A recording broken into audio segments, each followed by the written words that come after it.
Good morning and welcome to the Mike Graham Show. I'm Mike Graham and it's the Mike Graham Show. It's 2 minutes past 7. A calamity has occurred. Yeah.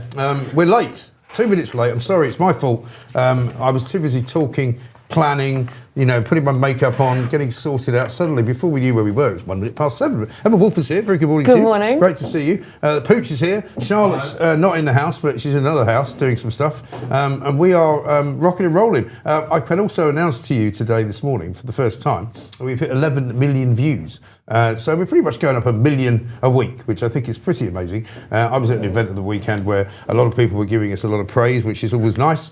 So thank you to all of you. You know who you are. Coming up later on in the show, Ralph Schoellhammer is going to join us. I'll be back. And of course, Maggie Oliver is going to be here. Ann Widdecombe is going to be here with Widdy Weekly. And Christo Fufas, for the first time, is going to be joining us as well in the studio, believe it or not. But first of all, Emma, I guess we should look at the front pages.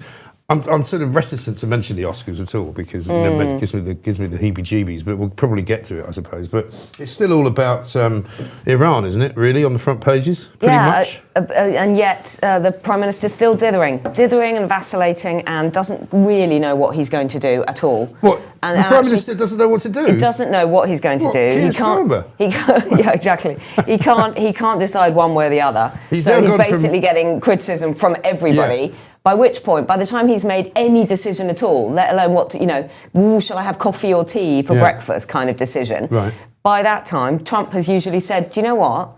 Forget it. Yeah. We don't want your help. We don't need your help.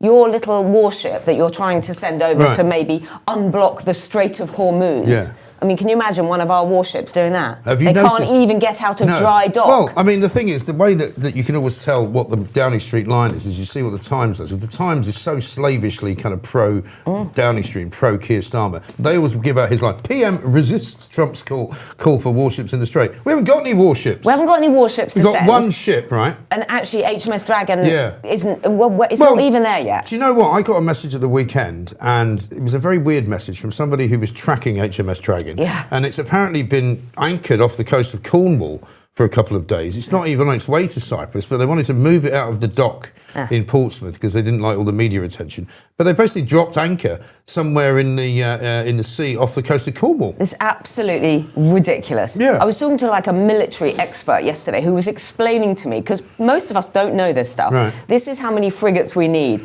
This is how many we have. There's some of them, about 13 of them are being built in Scotland. They won't be ready for a couple more years. Yeah. By the time they're ready, they'll be pretty much obsolete.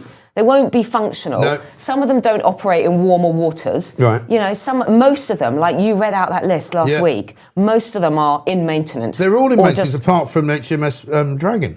All the rest of them is are. What, cruising around Cornwall somewhere? Well, it's certainly not in Cyprus, is it? It's certainly not protecting British interests because, unless there's any plan to protect Cornwall from something. So the idea that we are going to somehow, wreak a miracle in the Strait of Hormuz is ridiculous. The Strait of Hormuz, meanwhile, still closed, right? It's technically open, but basically closed because Iran won't allow shipping to pass or won't allow oil and gas to be transported. Safe passage. Safe passage until America stops. Right. And Trump Meanwhile, Ed Miliband was on the morning rounds yesterday trying to make out that he wanted to go and send British forces into the Straits of Hormuz to protect the tankers. So this is the same guy who won't allow for us to drill oil in the North Sea, but thinks it's okay to send our troops to protect somebody else's oil in another part of the world. It's absolutely ludicrous. Did you see those interviews that he gave yesterday? He did Laura Kunsberg and Trevor Phillips. Yeah. Absolutely. I mean, the man is completely mad. He is mad. I think he's actually lost the plot. I think we have a clip. Pooch, I think we have a clip, don't we? I'm not quite sure what this is, but this is Ed Miliband talking to Laura Kunsberg yesterday. Have we got it? Yeah. The greatest danger to the Britain we love does not come from Tehran or Moscow. What about that request made online from Donald Trump to the UK to send ships to help secure the Straits of Hormuz? Is the government considering that? Well, it is very important, as you've explained, that we get the Strait of Hormuz reopened, and we have already been talking with our allies, including the US, about this. The Prime Minister spoke to European leaders about it last week. The Foreign Secretary was in Saudi Arabia talking to Gulf countries. So it obviously is something that we're looking at. We want to work with our partners on this. So you are considering sending ships? What about drones? I'm not going to get into the obviously operational details of what might or might not happen. I think it's a priority for the world that the Strait is reopened. Obviously, the best and simplest way to do that is to de-escalate the conflict, and I think it's important to underline that. As you imply in your question, there are different ways that we could contribute, including with mine hunting drones. All of these things are being looked at but in concert with our allies. So you are considering sending more drones to the region? That's on the table too? I'm not going to obviously speculate on it, but I think you can, for reasons you'll understand, but you can rest assured that, any options that can help to get the Strait reopened are being looked at in concert with our allies. But as I say, ending this conflict, we don't want a nuclear Iran, but ending this conflict is the best and surest way to get the Strait reopened. When might you make a decision on sending drones or ships such as the Navy has? Forgive me, Laura, I'm not going to speculate on that. I mean, you might as well not bother. It's just really, you literally don't bother. If you're going to give an interview like that, you say absolutely nothing. Right. All he said on repeat speculate. was, it's very important that we end this conflict. Yeah. Which literally, I hate to denigrate my child, but he could have said that 10 times over. Yeah, but also... I mean, anybody, yes. And also it's at one important point, that we end the conflict. It's important to reopen the Strait of Hormuz. This is a global situation. Yeah. Well done. Yeah. You might as well say it's important that we reopen, I don't know, the Great Wall of China or something, because we've got no power to reopen anything. He's got no power. The British government has got no power. There's nothing we can do to reopen the Straits of Hormuz. Nothing really Britain has a role in, right? But he also at one point said, I'm not going to speculate on that. And she said to him, Laura Kunsberg, to her credit, actually said, well, it's not speculation. You're the energy minister. Yeah. You're supposed to be telling us what the price of energy is going to be in the coming months. Yeah. I'm not going to speculate. Well, you're not speculating. You're the guy that sets the price. And I know, and I saw you talking to Robert Jenrick and saying that you don't like interference with the markets and things, but seriously, people that are buying heating oil and things like that, I mean, obviously all of our energy prices are going to be affected, but people that are seeing their prices doubling and tripling immediately, heating even oil though now it's more than doubled, right? Exactly. Ridiculous. And we're talking, from 200 to 400. We're literally talking about people in genuine hardship. Yeah. It is an immediate situation. I mean, Rachel companies... Reeves supposedly is going to get up today at some point in the House of Commons and announce some kind of aid package, but it won't be for everyone, I'm sure. Well, It'll probably be for the vulnerable. But nothing happens soon. Nothing happens immediately. They just say, well, we're looking at all the options, by which point the situation has moved on. Yes. This is a crisis. Right. This isn't, And it's not getting any better, right? Here's an interesting point that they brought up at the BBC as well, which actually was good for them, when they were talking about the price of petrol. Yeah. And he was saying, well, obviously we don't want people to price gouge. And she said, well, we've got any evidence of that? And she then shows him a graph in which it shows the wholesale cost of petrol makes up 33%. The bio content makes up 5%. The delivery makes it 1%. The retailer's margin is only 6%. It's the fuel duty. But guess what? The fuel duty is 38%. Yeah. Add VAT, there it is there. Add VAT, which is 17%. So that means you're over 50% of the cost of petrol is in fact government money, and it goes to the government in tax. Absolutely. So what they could do, if they really wanted to, is take 10p off, because it's only gone up. I've got some petrol yesterday, and I think I paid something like $1.39 a litre, and maybe last week it was $1.33 or something like that. So it's 6p a litre, which is quite a lot, but you could easily remove that by getting rid of 6% of the or 12% of the fuel duty. I mean, basically the government are profiteering, aren't they? Yeah. Well, they're the biggest profiteers of all. Well, if this carries on, you are going to see those kind of photos of petrol forecourts with people queuing up. I've seen that already on social media. And £2 a litre and all that. Yeah, exactly. Right. And I've seen much bigger hikes than that. I don't obviously buy petrol because I don't drive. Yeah. But I've seen people on social media saying that theirs has gone up a lot more than that. And I think there's a kind of sense of real worry and real panic. Yeah. But the government are doing nothing. Yeah. Because they seem to be, like I was going to say, Starmer's gone from making U-turns to now just not doing anything. Not doing anything. Right? So he doesn't have to make a change of mind. So if you sort of wait for the situation just to keep changing, you just don't have to make a decision. Yeah. Say about the drones, that was the big news over the weekend. He was going to send these drones, the very, very sophisticated, powerful drones. Well, actually, they're not that powerful and they're not that sophisticated. They're, £2,000. The biggest drone in government is Keir Starmer. Why don't you send him, and see if you can bore them all to death. We're being asked by Charlotte for a poll, Pooch. Yeah. She says, what about this, your favourite Ed? Ed Miliband, Ed Davey, Ed Balls, or Ed the Duck? Or is it Mr. Ed? Or change it? Change it to Mr. Ed. Mr. Ed, or yeah. Ed Gein. I like Ed Gein, the serial killer. You like? Yeah, he's a good one. Yeah, okay. Well, it'll be the favourite Ed anyway. We'll put it out soon. It can't be Ed Miliband or Ed Davey. Ed Davey, what an absolute plank. Did you see him dancing onto stage at the Lib Dem conference? Coming on to the Daddy Cool music, right? Very weird, Worse man. than that, right? He tweeted out the word centrist in front of it. So centrist to Daddy Cool. He obviously actually thinks he's cool, right? Yeah, I know. Check this out.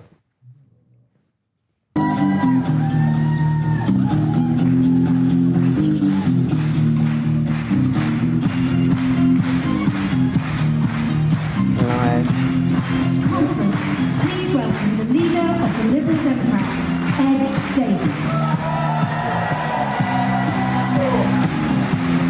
Does that a little hip thrust as well?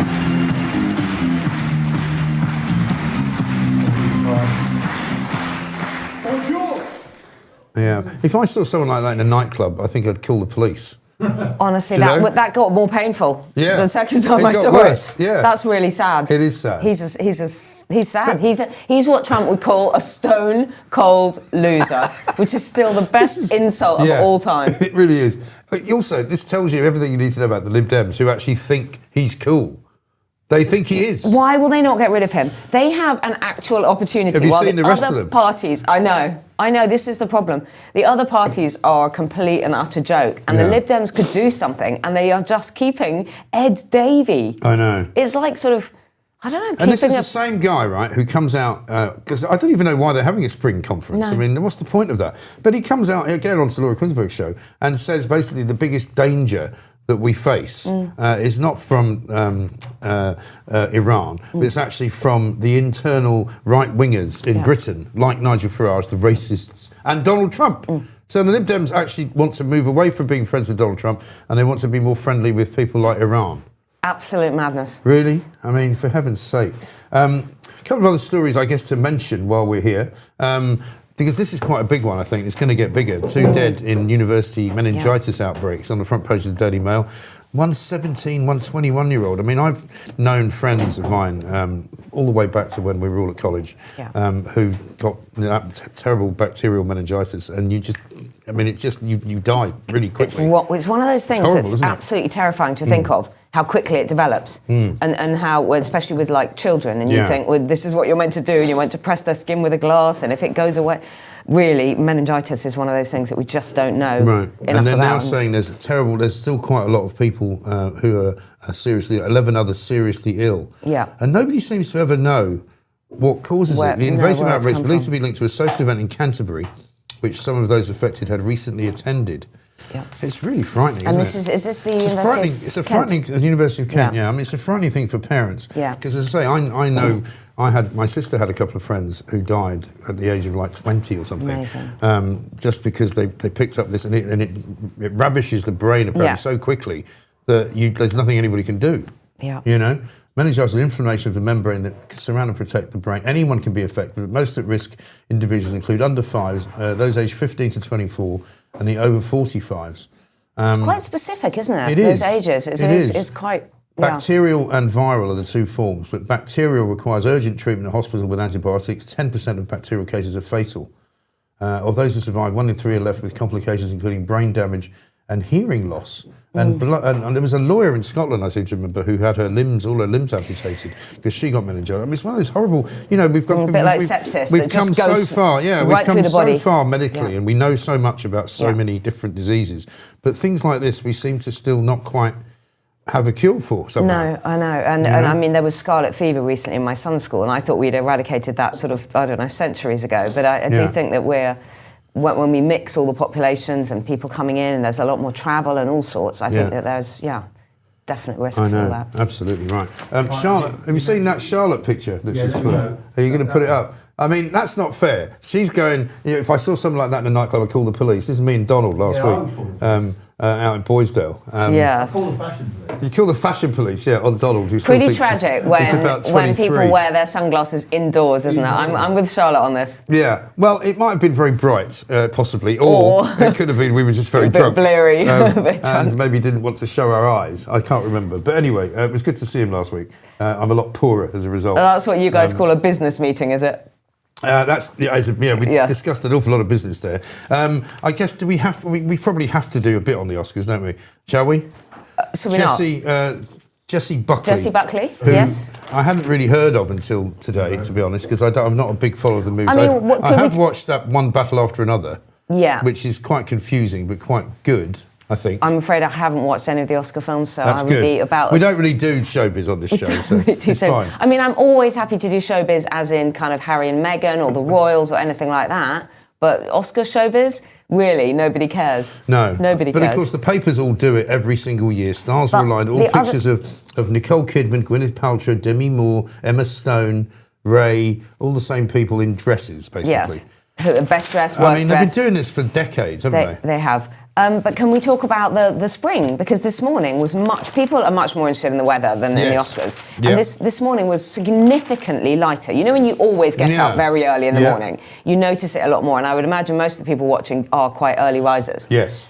And when you kind of always get up at 4 or 5 and it's always dark, and suddenly it starts really getting light. And this morning was a lot lighter. Yeah. And there was this most amazing pink sunrise. Really amazing I didn't see that. pink sunrise over London. Right. And I think that's worth 1,000 lions. It really is. I mean, I noticed for the first time on Saturday morning, woke up in this hotel, went outside into the car park, and the car was actually warm. And I got the window open, I had the sun shining on my face, and it was just beautiful. And I put the sunroof open. And then in a couple of weeks, the clocks will be changing, so it'll get even lighter? It does feel like there's more daffodils. There's Even more lighter. daffodils. Yeah, absolutely. There's more fauna. Yeah. I always notice it when I'm driving sort of outside of London because suddenly it's greener, you know. Absolutely. And the garden looks a bit better. It is nice. Because it's amazing. It's been a really long winter. It's the best time of year. Does it not feel like it's been a really long winter? Very, very long winter. Really grim winter as well. But to be honest, it feels like it's been winter since the general election, doesn't it? Feels like we've had about 18 months of this grim Labour, never-ending winter. Yeah, it is dreadful, isn't it? And it hasn't got any better. Speaking of which, let's talk about Peter Mandelson because, believe it or not, all sorts of trouble now. Yeah, there's apparently a story on the front page of the Times. The head of the Metropolitan Police will this week press the US authorities to expedite the release of unredacted exchanges between Lord Mandelson and Jeffrey Epstein. You were saying earlier there's some story at the weekend about drugs being sold. Front page of the Mail on Sunday was that Epstein had been allegedly arranging Botox for Mandelson. So, I mean, Botox, whatever. Why can't you just get it here? Well, yeah, but all this stuff about, I sort of knew this guy. No, they were very close friends. So when he flew into America, Epstein had set up these arrangements for him to have Botox. There were also discussions, allegedly, about Xanax, a sedative that's widely available in the US, and the effect that it has on people, on possibly the girls or the trafficked victims, and all sorts of other drugs that are being mentioned today in the Times and in the Mail. Yeah. So I think this guy was Mandelson was in a lot deeper than it was originally kind of, it's a sort of association. Yeah. No, we're talking... And also, did you notice, Trump had asked for Karen Pierce, the excellent US ambassador, to stay on. Did you see that? Yeah. He asked for her to stay on, and Starmer still went ahead and changed and appointed Mandelson. It's just extraordinary what Starmer thought. So whose judgment? What are you laughing at? Look at that on screen. Oh, right. Winter of Discontent. Yeah. Andrew, Richard III. In fact, there it is. I'm very proud of the fact that Jacob Rees-Mogg was in here on Friday, and he said, may I ask, he's terribly polite, why have you got a picture of Richard III on the table? Because it's and I Rachel explained Reeves. to him that it was Rachel Reeves. Yeah. And you could see that he thought that was quite funny, but he wouldn't be drawn because he's far too polite.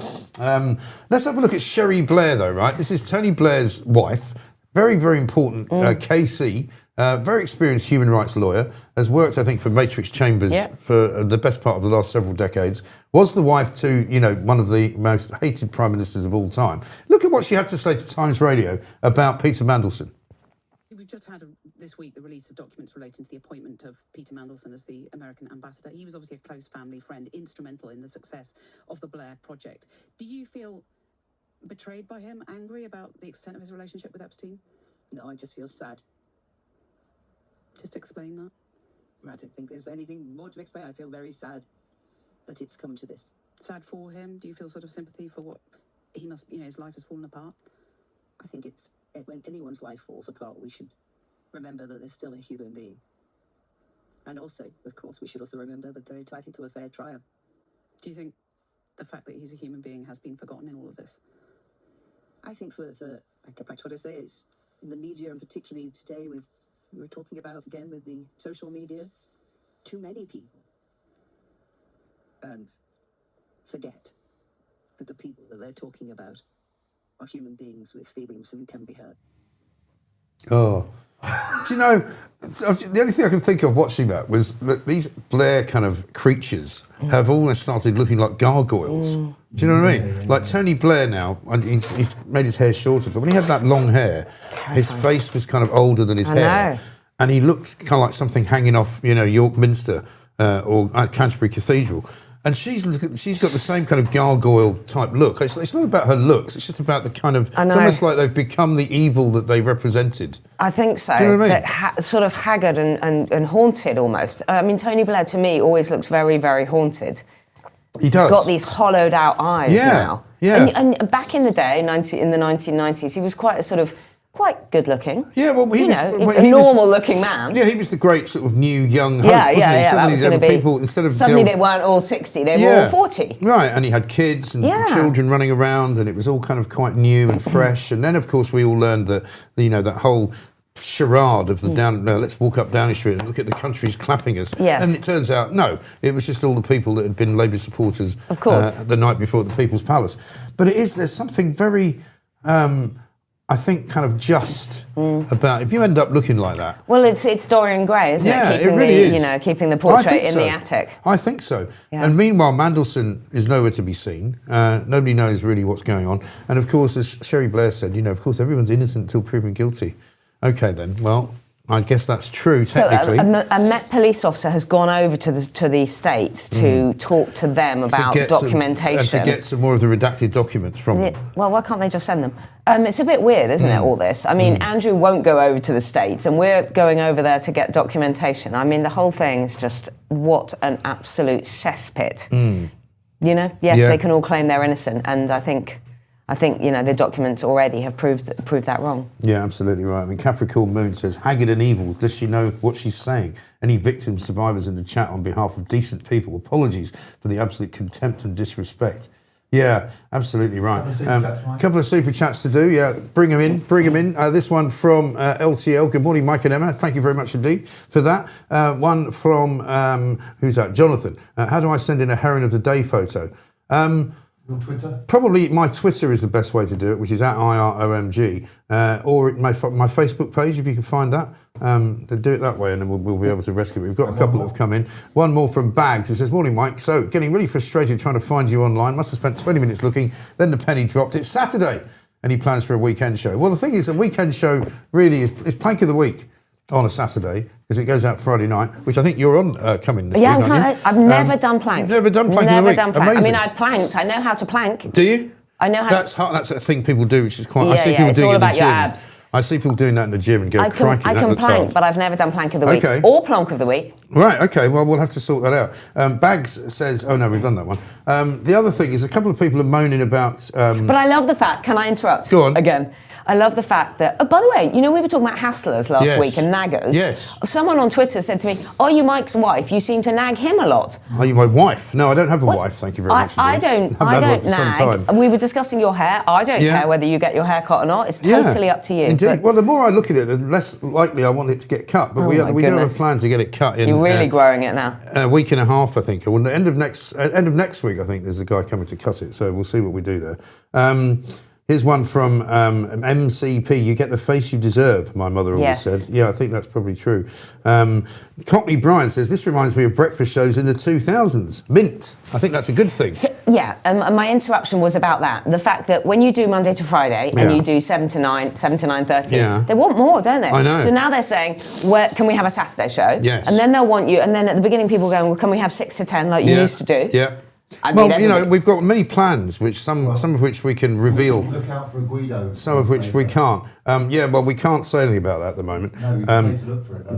But we can, but I don't know whether we know that it's coming. Oh. You see what I mean? Careful. Anyway. I hope the rest of you know what they're talking about, because I have no idea what they're talking about. Exactly right. Shall we do the weekend with Bob Vylan? I don't know why this guy's still booked anywhere, right? This is a guy who went to Glastonbury at the weekend. Stick by your guns, no to a cut, says the man from Kerno. It's a man. It's a man thing. Saying no haircuts. I know. Emma is the best guest of the week. Thank you. Well, isn't that nice? I'm sure. Well, it's a great way to start every Monday, it seems to me. Absolutely. We've got lots of plans to do lots of different shows, all sorts of things. Have your ears lowered, says Sandra. Don't get your hair cut. Well, I think one of the things that happens as you get older is your ears get bigger, don't they? Do they? I think so, yeah. Do you see really sort of old guys with huge, giant ears? And they have really long earlobes. Really long earlobes, No. like elephants. And your nose gets bigger as well. Oh, my goodness. And that's what I've got to look forward to. Well, it's gravity. It is, I'm afraid. Yeah. Everything is gravity. Everything is gravity, yeah. That's another story. That's what my female friends in my 50s tell me. Yes. Everything is gravity. Yes, I dare say. Right, so weekend, right, there was the Al-Quds march, which was banned by the Metropolitan Police. Finally, they saw sense. But these horrible, ghastly Iranian sort of sympathisers for the regime turned up in their droves, weren't allowed to march, but were able to sort of assemble. And they were all waving, death to Israel, stop genocide type things. Bob Vylan, the guy who shouted death to the IDF at Glastonbury and was not taken off air by the BBC, was back doing it again. Have a look.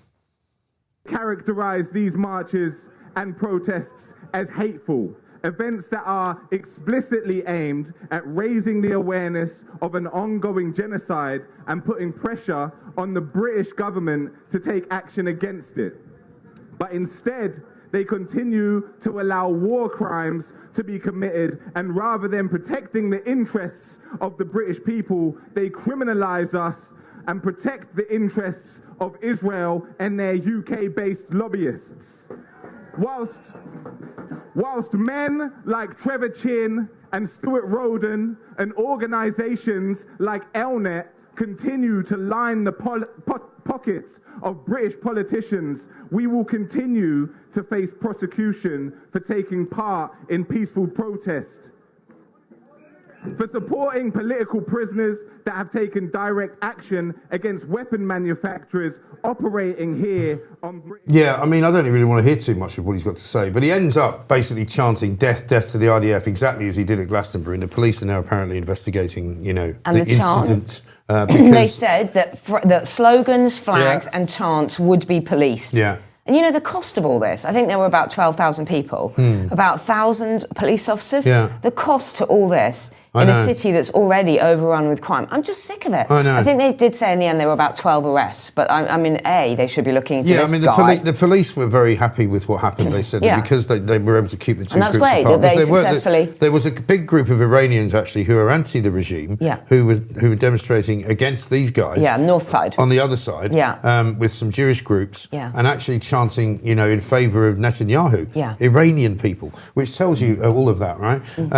But yeah, this guy, I don't know why he's allowed to wander about basically encouraging people to kill other people. It's so odd, isn't it? Can't be right, can it? And on the other side, you have people like someone like Tommy Robinson. Anything that he appears at, the police will immediately kind of crack down on. Yeah. And yet this Bob Vylan guy, who is known to be incendiary and chanting offensive slogans and anti-Semitic slogans, is allowed to do it. Is allowed to do it. It's very, very strange. It's very odd, isn't it? Good story in the Telegraph on the front page about the NHS. Again, backing up something that I've been saying for ages. NHS trusts are increasingly throwing patients off waiting lists in a desperate bid to reach Labour targets. More than 250,000 patients removed from the NHS lists in January, nearly 15% more than the month before. We know They're this. literally just taking names off. This is what they do. Yeah. It's manipulation of the waiting list. And every time the government have said, oh, we've cut waiting lists by this much or by that much, it's not true. You know that once you're seen once, you get moved off the target list. Yeah. You know that people that have their operations cancelled very, very last minute.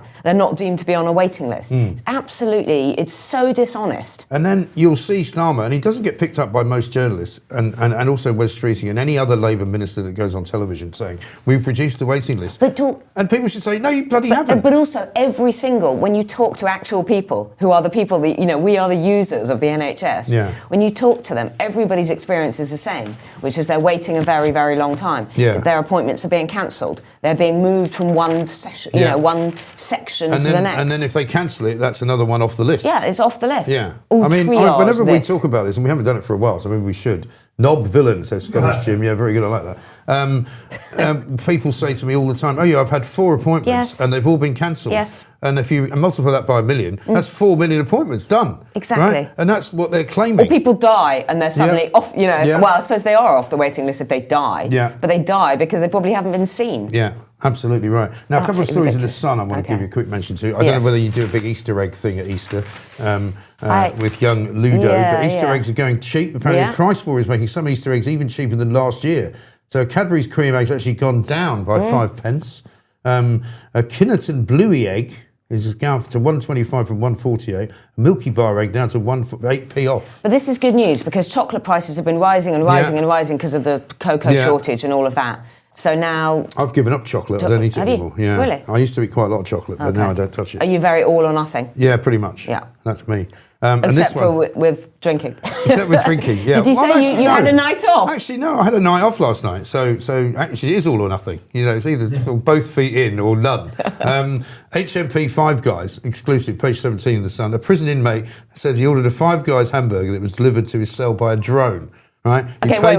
Everything is wrong with that. A prisoner ordered a burger in prison. Yes. I mean, the drones, that's just a whole other level of weirdness because they're dropping in drugs, burgers, mobile phones, whatever. But the fact that he's ordering in from the prison. He used a contraband phone to brag about it in an online video as well, just to make matters worse. And he's online. And he's online. And he's got a credit card. And he's got a credit card. Oh my goodness. And he's got a phone. Did they let him go out and meet the guy, the Deliveroo guy? No, I think they brought it because they bring it right to the cell window. Crazy. So as long as you can open the cell window. Where am I delivering to? Oh, I'm cell block 8. Yeah. No, they do. Left corridor. He goes, and he showed a picture of it. This is what a Five Guys burger looks like delivered to my window via a drone in the big house. Absolute madness. He said it was a bit battered and bruised and soggy and cold, but tasted delicious. Where's he getting wrong? Literally. Oh, where's he getting that money from? How is he allowed to? It's crazy. There it is. It's extraordinary, isn't it? I mean, you try and get something delivered in Sussex, right? You can't. There's nobody down there, but that's all right. Finally, snoring apparently causes split divorcees are saying that basically 1 in 2 divorcees blame snoring for their splits. Poll of 2,000 recently divorced Britons, 3/4 who were affected by snoring or sleep disorders slept in another room. It's a huge problem. Yeah. No, I know it's funny, but it's actually a huge problem. Yeah. Especially for women when their male partners snore, when their husband snores, and as people get older, it's they snore more. Quite bad for men as well, I think. Yeah, it's bad for men, but it tends to be men that snore more than women. Yeah. And it absolutely wrecks people's marriages. It wrecks their lives. They do end up sleeping in other rooms. It's not funny.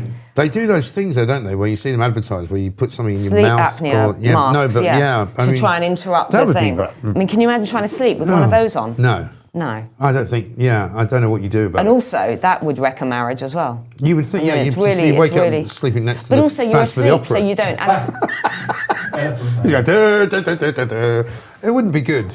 I'm going to have to send in a picture of my son wearing the snorkel thing that he tried to get into the swimming pool yesterday. And they're like, you can't come in with a snorkel and an oxygen tank. And I was like, don't worry about him, he's a bit special. Oh my goodness. Funny. But I imagine a sleep apnea mask being a bit like that. Yeah. Well, listen, spring's coming, so there's going to be a lot more swimming going on. Absolutely. And I guess maybe, I don't know if you snore more in the winter than in the summer. I don't know, because your window's open in the summer. So, I don't know. We shall see. Anyway, Emma, great to see you. Thank you very much indeed. We'll see you on Thursday for Plank of the Week. Yes, Plank of the Week. Brilliant, eh? The Mike Graham Show is smashing it all over the airwaves.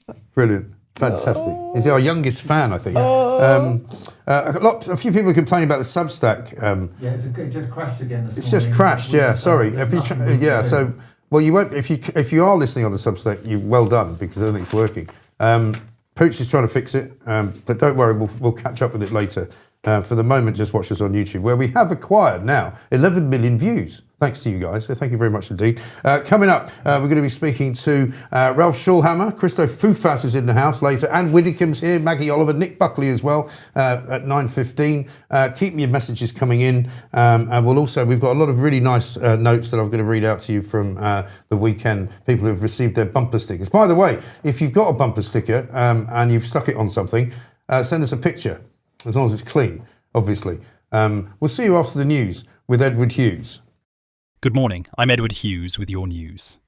In the UK today, a serious meningitis outbreak at the University of Kent in Canterbury has claimed 2 lives, with 11 more students seriously ill.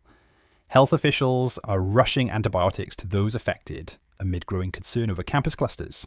Energy bills remain a major worry as the ongoing Iran conflict drives up global oil prices. Prime Minister Keir Starmer is set to announce emergency support packages today for households hit hardest, especially those using heating oil, with wider help promised to ease the cost of living squeeze. Politically, tensions linger from the weekend's restricted Al-Quds Day protests in London, where police contained demonstrations amid Middle East war fallout. Elsewhere, the government is accelerating nuclear power plans to boost energy security. That's the latest from the UK. More details throughout the day. Please remember to like and subscribe. Laters, Tigers. Laters, Tigers, indeed. He stopped saying Mikey boy. He's looking very serious today, is old Edward Hughes, which is a good thing. I think people prefer it when he's serious, but I don't know. What do I know? A few super chats. Thanks you. One from Simon. I think he's already sent a few in, actually. Yeah. TVVV. Nice. Simon, thank you very much indeed. This from Cindy Smith. Sending us in the daily super chat that she sends. Thank you, Cindy. Hope you're doing well over there in the US of A. Jane says, this morning, Mike, I sent you a gift that says was delivered on the 19th of February. I'm worried you didn't get it. I did put 19.5. Okay. Well, if you tell us what it is, Jane, we might well have received it. We are trying to open all the presents that we've got. We've got an awful lot of them. I'm going to go through in a moment some of the things that we got. You did open some during Plonk of the Week. I did open some during Plonk of the Week, so have a look there if you haven't looked at it yet. Plonk of the Week is out every Saturday night, of course, and we try and catch up with everybody. Here's one from Ed, who says, get Kelvin to do the weekend shows. Well, we're working on a plan. We are working on many plans, so we will give you news. And another one from Cindy Smith. Mike, if you have time, can you check for your sack? I'll have a look. Thank you, Charlotte and Pooch, for hearing our request for Christo. Yeah, I'll check my sack. I do check my sack at least once a day, generally speaking, to make sure that I'm not missing anything. This one from... that one doesn't actually have a name on it, so I'm not going to do that. This from The Snows. Please can you send us a bumper sticker? Watch Plank of the Week with Miriam. I never laughed so much in my life. Love the show and the content. The real home of common sense. Onwards and upwards. That's nice. Thank you very much indeed. This one from Keen, is it? Please send me a lovely bumper sticker. I like your programme. It makes me laugh and we all need that. I think it's Keen Markwick. Okay. There's the address, by the way. Please send a size C5 stamped addressed envelope to fit an A5 bumper sticker. And it's the Mike Graham Show, P.O. Box 257 257 Battle, East Sussex, TN33 3FS. F for Freddie, S for sugar. You know, by the way, try and make sure it is a C5 envelope, because some people are sending A4 envelopes. And believe it or not, Pooch, the post office people are going, oh, we might have to charge you extra for that. No. Because they say, oh, if it's an A4 envelope, it needs to have a more expensive stamp on it. And you go, well, why? You know, it's the same thing. You know, we're making so much money for the post office here, and yet they're asking for more. Anyway, this one from Lynn. Lynn Seaman says, love the show. My husband and I are avid watchers. Keep up the good work. Could I please have a bumper sticker? Yes. I mean, all of these people will have them. And this is a nice card. It's actually in, I think, Welsh, or no, Gaelic, sorry, or Gaelic. Please can I have a sticker to sing your praises up here in the Outer Hebrides? We'll have to put that on a map. This is from Catherine on the Isle of Lewis. Lovely place. This card says 100,000 thanks in Gaelic, and we thank you for keeping us safe, sane in this crazy country. Your excellent guests keep us informed, and long may they continue to support you. The odd hysterical chuckle does not go amiss either. And a very big tar to Pooch and Charlotte, onwards and upwards. That's very nice. That's from the Isle of Lewis. Got one here, which is lovely. 2 dogs. Look at that. And Pooch, of course, will like that because we got Pooch's Pooch later. This is from Barry and Sam Williams. Please find enclosed 2 stamped address envelopes. Please send us a bumper sticker each. We really enjoy the show and are looking forward to seeing you on the 6th of May. So much so that we have ended up with 4 tickets as we both bought them as a birthday present for each other. Brilliant. So that's 4 tickets coming to Barry and Sam Williams for the live show, which is coming up, of course, on the 6th of May. Mike Graham and Friends, the real home of common sense. Lewis MacLeod, the incredible impressionist. We've also got Right Said Fred coming along, Stephen Barrett as well.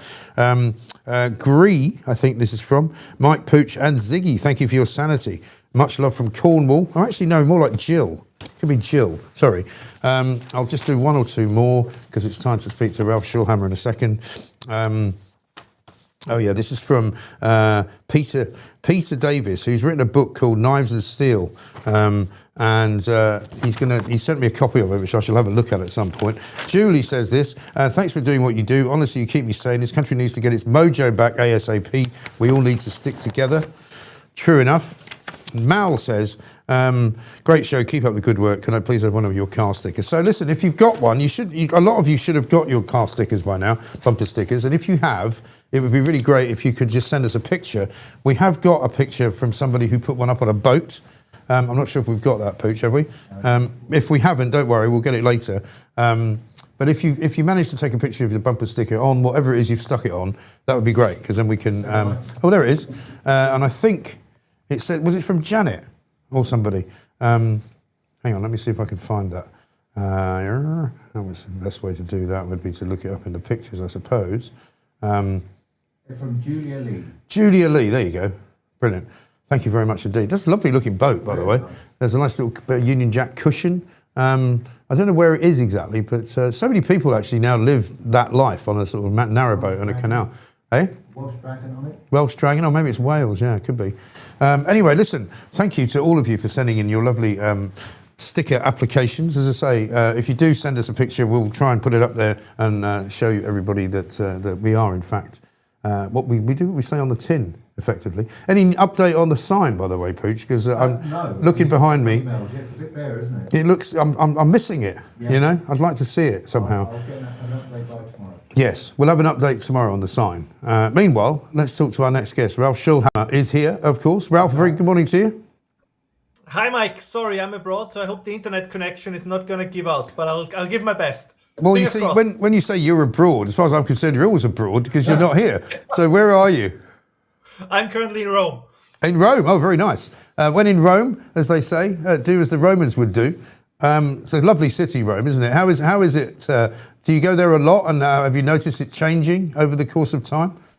Oh, I mean, I've been there the last time in 1990, so no, this is a completely different experience. And traveling to European cities these days is always an interesting experience if you compare it with the countryside. And I'm sure it will come up on your show today, right? We just saw Marine Le Pen's huge success in regional elections in France, with the exception of Paris, where apparently a socialist candidate is leading. I mean, this rural-urban divide, this is something that David Betts is also talking a lot about. I mean, this is going to be another wrinkle about the growing civil unrest and the issues that we're going to have in the Western world. Yeah, absolutely right. I mean, funnily enough, Pooch and I were just discussing it this morning because there's been a new graph has come out which shows the amount of immigration, particularly from non-EU countries, since 2020, since Boris Johnson came in, and they call it here the Boris wave, because when he got elected in 2019, one of the things he promised to do was stop Brexit, basically make Brexit happen, basically, and reduce immigration to a net figure of 20,000, right?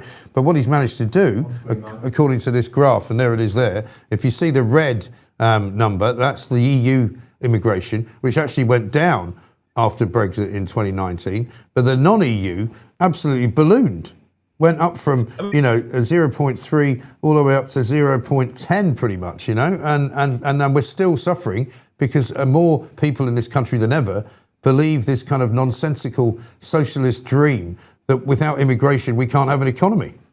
I mean, future historians will marvel over the entire Brexit saga as the clearest case study for an elite openly conspiring against the will of the people. And I say openly conspiring because what you just showed, Mike, I mean, the numbers are all there. This is not, oh my God, this is happening in the background. This is a secret going on. No, it was the open collusion of pretty much the entire political establishment from, the quote unquote lukewarm conservatives to the left that said, yeah, we saw the result of the referendum, but we're just moving ahead and ignore it. I mean, even in the environmental issue, which was for a long time my main bread and butter, is they went ahead and had more insane regulations and rules, keyword is always to hear Ed Miliband, than the European Union. So you out-European Unionize the European Union that you supposedly left, but you never really did. Yeah, I know. It's absolutely extraordinary, isn't it? And I mean, that's the other problem with the way that Western Europe is currently kind of dealing with all of this. As you say, there's clearly a massive wave of anti-immigration feeling. People have had enough. They've seen the results and they're not good. And they, as you say, mostly will live in kind of the working class areas or the more rural areas of the countries. Many of the immigrants and those who like immigration live in the cities. And you suddenly have a two-tier country. Yeah, you do. And I mean, the thing is, I'm sometimes not entirely sure. I mean, I guess this would be a case of suicidal empathy, whether everybody in the cities really likes mass migration. I sometimes wonder. So one part, of course, are the areas. I think London is only 30% white at the moment. I don't want to use wrong numbers, but it's thereabouts. You actually have to look for there's Chinatown in San Francisco. Now you probably have to look for English Town in London. It's just, another mosaic piece in the multicultural dream. But I very often wonder whether the people who like it, do they live in the high migration areas or do they live in the low migration areas? And they have their kids, in fancy private schools. Well, yes, you're going to have the son of the ambassador from Nigeria or whatnot, but you're not really going to be exposed to the downsides of mass migration. But I think the key point is another one, which is that migration at some point becomes existential. I mean, as an Austrian/German, I can tell you, countries can survive a lot, including 2 lost world wars. But as long as the country is recognizable, the culture and the people, you can recover. But what we are seeing in so many parts of the West, including the UK, is that basically the people are disappearing. And this is what I'm and you are and your viewers are worried about. It is, and I'm not being hyperbolic here, it truly is existential. And as I always say, right, that does not mean zero migration. You can have the occasional drop if you want, the occasional influx. That's just part of nature. This is how it's always gone on. But you want the country to remain recognizably English or recognizably Austrian or recognizably German. And this is what we're losing. And this is, I think, what many people, including myself, are worried about. Sure. And a lot of people are now starting to talk here about something which they have kind of avoided talking about, which is the falling birth rate. And the fact that, it's not just the fact that perhaps the white people in Britain are not having as many babies as they used to, but that the people who are coming in from other countries are having far more, so that the ratio is changing literally by the day. The birth rate, I think, and even in European countries to try to do a lot, I think we are tackling this the wrong way. You want to create the conditions, and we can discuss how the state can positively influence this, where you get as close as possible to a single person. Ideally, yes, I'm saying it, I hope your female viewers are not going to kill me for this, ideally the male, right, that you can support the family, wife, 2 children, maybe 3 children ideally, on a single income. Now, in order to reach this, and this is very important, it's not just an economic issue, it's a meaning issue. And what I'm trying to say is that you need to give people a sense of purpose. And for a man, and of course a woman as well, right? I think having a family is purpose, but you want to create the conditions where you are supporting the family. You don't want to be a permanent, receiving handouts from the states. No, you want to have the impression that you actually can provide for your family. Now, how could the state influence this positively? Tax cuts, building housing, creating the conditions where innovative people can found companies, a pro-entrepreneurial stance on the one side, but of course also a pro-industry stance on the other. So I think we could create a whole package of this. The problem on the right is very often that in economic issues, they're either libertarian or they're socialist. But there is a middle ground, which I call industrialist, meaning that you want to be libertarian in the entrepreneurial sense, but you want to be quote unquote socialist in the sense that you say, listen, John Smith of London, you have a wonderful idea, we support you, but you're going to produce your wonderful idea in a factory in the UK and not in China. And I think we need to think the economy in completely new terms. Yes, I think that's absolutely right, because at the end of the day, you cannot continue on the same trajectory and expect something else to happen. And the trajectory is the same. I mean, there was another story at the weekend, I'm just looking for it here, but I haven't found it, which said that the numbers of immigrants seeking British citizenship has increased by quite a large number, I think 50 or 60,000 compared to before Labour were in. So since Labour have got into July of 2024, many more of the people coming here from overseas are seeking British citizenship and getting it. Yeah, but they're not seeking it for what I would say the right reasons. I mean, I don't begrudge anybody who wants to have it. I mean, it's a great honor, it's a privilege, but that's the very point, right? British citizenship is supposed to be more than a piece of paper, and this is again what many on the libertarian right or the multicultural left are not understanding. That if you say, "Oh, being British is just a bureaucratic administrative act," well, then you already lost your country. But this is like me trying to join the Graham family, and you give me a piece of paper that says, "And now you are Ralph Graham." But we both know that this is not how it works, right? This is a gradual process where over time, over generations, you then integrate step one and then assimilate into a new culture. But of course, you're also right. It is not enough to complain about migration and at the same point, don't do anything about the birth rate. But of course, those two things are connected because you only want to birth children into a society that you feel is worthwhile preserving. And there is, and we have good polls on this, there's a growing number of people who simply says, I believe the society I live in, or the UK, Germany, Austria, you name it, is no longer something worth preserving. And I think these things are all interconnected. We cannot look at them in a kind of compartmentalized way. No, and interestingly enough, there's a story in the Telegraph this morning around about the sort of closer alignment to the European Union that Keir Starmer's government now wants to do. And he's talking about giving students from the EU cheaper university tuition fees in order to encourage them to come here. And of course, this was what caused part of the problem in the first place, because the massive number of students who came to this country under Boris Johnson's plan brought loads of members of their family with them. So they came into the UK on a student visa, sometimes not really intending at all to be students, bringing with them, sometimes a wife, some kids, maybe some parents. They were allowed to bring, I think, up to 5 or 6 dependents with them. And then, of course, they overstayed the visa and they're all still here. Yeah, and in general, I think this tendency or this from my perspective, not sensible wish that as many people as possible should go to universities, I think it's just absurd. The universities have always been, and again, I beg your forgiveness, but they have always been elite institutions. And I have to admit, to some extent, that was fine. But you want to have a university system where a very smart person from a working class background, here we go, can still get in. And this is important. It should be merit-based, but it should not be quantity-based. To say, oh my God, if we have 10% of people under 20 in the universities, that's awesome. Is it? I mean, by what metric? I think, as I said, people need to find meaning in life, and the best way to find meaning is to do something that you're good at. Some people will be good at university. Some people will be good at shingling a roof. Some people will be good running the Irish pub down the street, or the English pub, if you forgive me. Right? And I think, and there's nothing wrong with this. This absurd idea that if you don't have an MA, PhD, BA behind your name, you're worth less than somebody else. This is a perversion. I mean, people, the value, if you want value, or the dignity of people comes if they can lead meaningful lives. And this can come from all kinds of areas. Of course. And people are now beginning to realise that. And I think parents are beginning to realise it. Kids are beginning to realise it. One of my sons, my youngest actually, didn't want to go to university. So he's gone out into the jobs market and he's got himself a job. He said, I just don't fancy being with a load of woke people who are going to tell me, what I should say and what I shouldn't say, what I should believe and what I shouldn't believe, and come out with a big debt of about 50,000 quid, which I'll never pay back. And I'll get no job that's worth more than I'm getting now. No, absolutely. And in some way, mass university has also led to mass moronization. Because the point has always been that at the university, you can think a little bit outside the box, which is fine. You can have a discussion whether men and women actually exist. Okay, in a philosophy department, sure, why not? But the idea now that everybody runs through this, ideological marinating process, and then they come out at the end being less smart than they were before, I think this is partially true.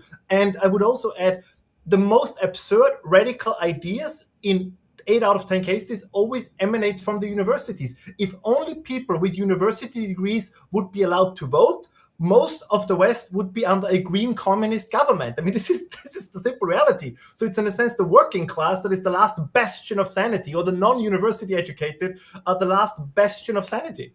Yeah, absolutely right. And in terms of the way that the sort of the war's going at the moment, I know you've been writing a bit about it on your Twitter page. Is it the Trump market plan versus the state plan. That's kind of an interesting conversation to have. Britain can't seem to decide what to do. On the one hand, we're being asked by Donald Trump to go and support the ships in the Straits of Hormuz, reopen it. But of course, we don't have any ships. So he's pretending that he's being a strong man by saying, oh, no, we're not going to help you because we don't think that's a good idea. No, we haven't got any ships. Meanwhile, the price of oil and gas goes through the roof. Meanwhile, in America now, the Hollywood stars are all out last night with their little pins saying, stop the war in Iran, because it's not right. Where's it all going? Where do you think it's going? Well, just as a quick add-on, I think in ancient Rome there was the saying that an actor is just slightly above a prostitute in social standing, and I mean no insult. I mean no insult to prostitutes. So what Javier Bardem or somebody else has to say about politics, I never understood why we should care about this in the first place. Yeah. I really don't. I don't give insert your favorite word here. No, but about the war, there's only one thing I would say. This is Donald Trump's biggest gamble in his entire life. Yeah. And I believe it's still the only way forward is through. There will be, in my estimation, or the likelihood of a taco, right? The famous Trump always chickens out. I don't think this is going to happen. And I made the argument on my Twitter feed, and I stand by it, which is this is going to be a decisive moment, whether or not the quote unquote markets are calling the shots, or whether in this case the United States, the state or politics is calling the shots. And this will be interesting to observe. But I will add one more thing. Whatever you think about the United States and Donald Trump, losing, however then we define losing, this war is not beneficial for Europe or the UK either. I just want to remind the people in the United Kingdom, the reason why we have this conversation is in English is because of the British Empire. There are benefits to being, the global superpower and the global hegemon, and we sometimes forget this. I think it is very nice when I fly anywhere in the world that there is signage in English which I can read. I don't want to learn Chinese or Russian or or whatever language you think about. So this idea, if the United States just disappear and it's going to be a world where the Chinese are number one, how's that going to affect me? This is going to affect you tremendously. And as I said, I want my side to win, even if I not always agree with how my side is acting. At the end of the day, I want my side to win. Yeah. And I think there's nothing wrong with that. Well, this is where you see the ludicrous nature yesterday of the Al-Quds march, which the police basically banned, but then they kind of had a non-moving sort of meeting, if you like, where they were all chanting death to Israel, death to America, death to the IDF. And you just think, our streets have become infested with these individuals, and as you say, who are not on our side. They want the other side to win. They want to support a ghastly, horrible, bloodthirsty Iranian regime that kills its own people, rather than side with Donald Trump and the United States of America. I find it absolutely staggering. No, and what I always miss, and it's the same in Continental Europe, is a certain amount of gratitude. I would never ever think about, walking out in the street when I'm in London waving an Austrian flag, because it would be disrespectful. Right. Unless there's maybe a soccer game, a football game, England versus versus Austria. So there might be some exceptions to this rule. Right. But I would never do it in a political sense. Right. And this is just it's you don't do this. It's like me, coming into a living room and starting to rearrange the furniture. Right. You're still as a guest, behave like a guest, and there's nothing wrong with it. We are in the eyes of God, we might all be equal, but within a country, we are not. There are citizens, both in an administrative and an emotional level, and then there are people who are not, or people who abuse their citizenship. So I think we should have conversations about revoking citizenship. As I said, it's not just a piece of paper. No. Or it's not supposed to be just a piece of paper. And it's not just something that you can come and ask for and be given. Yes. You have to earn it, as far as I'm concerned. I think, if you were born here and you're British, that's great. People should be very proud of that, and they should be very happy that they're British. But equally, if you're going to another country, you can't just demand to be made a citizen. That doesn't make any sense for the country or for the people coming in. There has to be some kind of test, surely, to God. Try it in the United Arab Emirates. Nope. Who's on the phone? Christo coming in. Yeah, that's Christo. Is it my mom? It just no, it's Christo. It's not. No. She always calls on the most inappropriate times. Well, people do, unfortunately. That's the thing. But yeah, it's just a kind of a mad world at the moment, and I think a lot of people are quite discombobulated by it because they can't work out what's going to happen. They're seeing all this stuff spinning around. They see the price of oil going up, the price of petrol going up. It feels kind of out of control. I mean, there is a potentially. I mean, I try to be a little bit the optimist here, right? But I think there's a potential good thing here as well, which is that, and I say this very carefully, and I don't want you to misunderstand me, but to a certain extent, right? You know, when people are not sure if they're dreaming, they say, "Can you pinch me?" And I think what we are currently experiencing is this pinch a little bit. So there is a reassertion in many areas of reality, and I think that is a good thing. We are having conversations now, Mike, that we could not have had 5, 6, 7, 8, 10 years ago. Yes. Right? We can only talk about nationalism, patriotism, the importance of social cohesion. Like, you could not have these conversations 5, 10 years ago, because they're, of course, also politically and geopolitically relevant. You cannot be a global player if you don't know who you are. And we are finally having a conversation about who are we? And of course, also, who are the other guys? And that is a good thing. I don't want, the pain to be overwhelming, but I think a realization that there is more to life than GDP numbers and just kind of dry numbers that no longer tell you anything. Right. I think that's a good thing. We can think outside the box again. And the question now is, do we have the right outside of the box thinkers? And this is, of course, again, what I see a certain, what can I say, lack of qualified individuals everywhere. Everywhere. Yeah. Again, I'm not just, this is not within the current elite, but also within the forming, let's call it counter elite. I think there's still a lot of work to be done.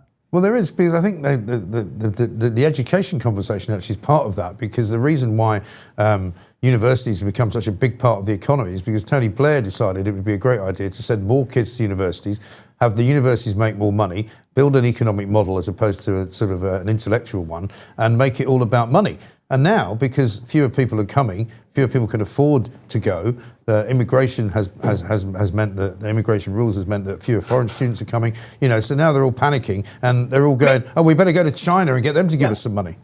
And here's the thing, and I'm almost going to sound like a 1960s hippie, but at the end of the day, what is the point of money, right? The point of money is that it can afford you a life that you enjoy, a life that you like. Yes. So what's the point if your income is, let's say, I don't know, 200 pounds higher a month, but you no longer recognize the city, the village, the area around you, and it makes you feel uncomfortable. Because as I said, at the end of the day, like the point of having an income is to have a meaningful, maybe content or fulfilling life.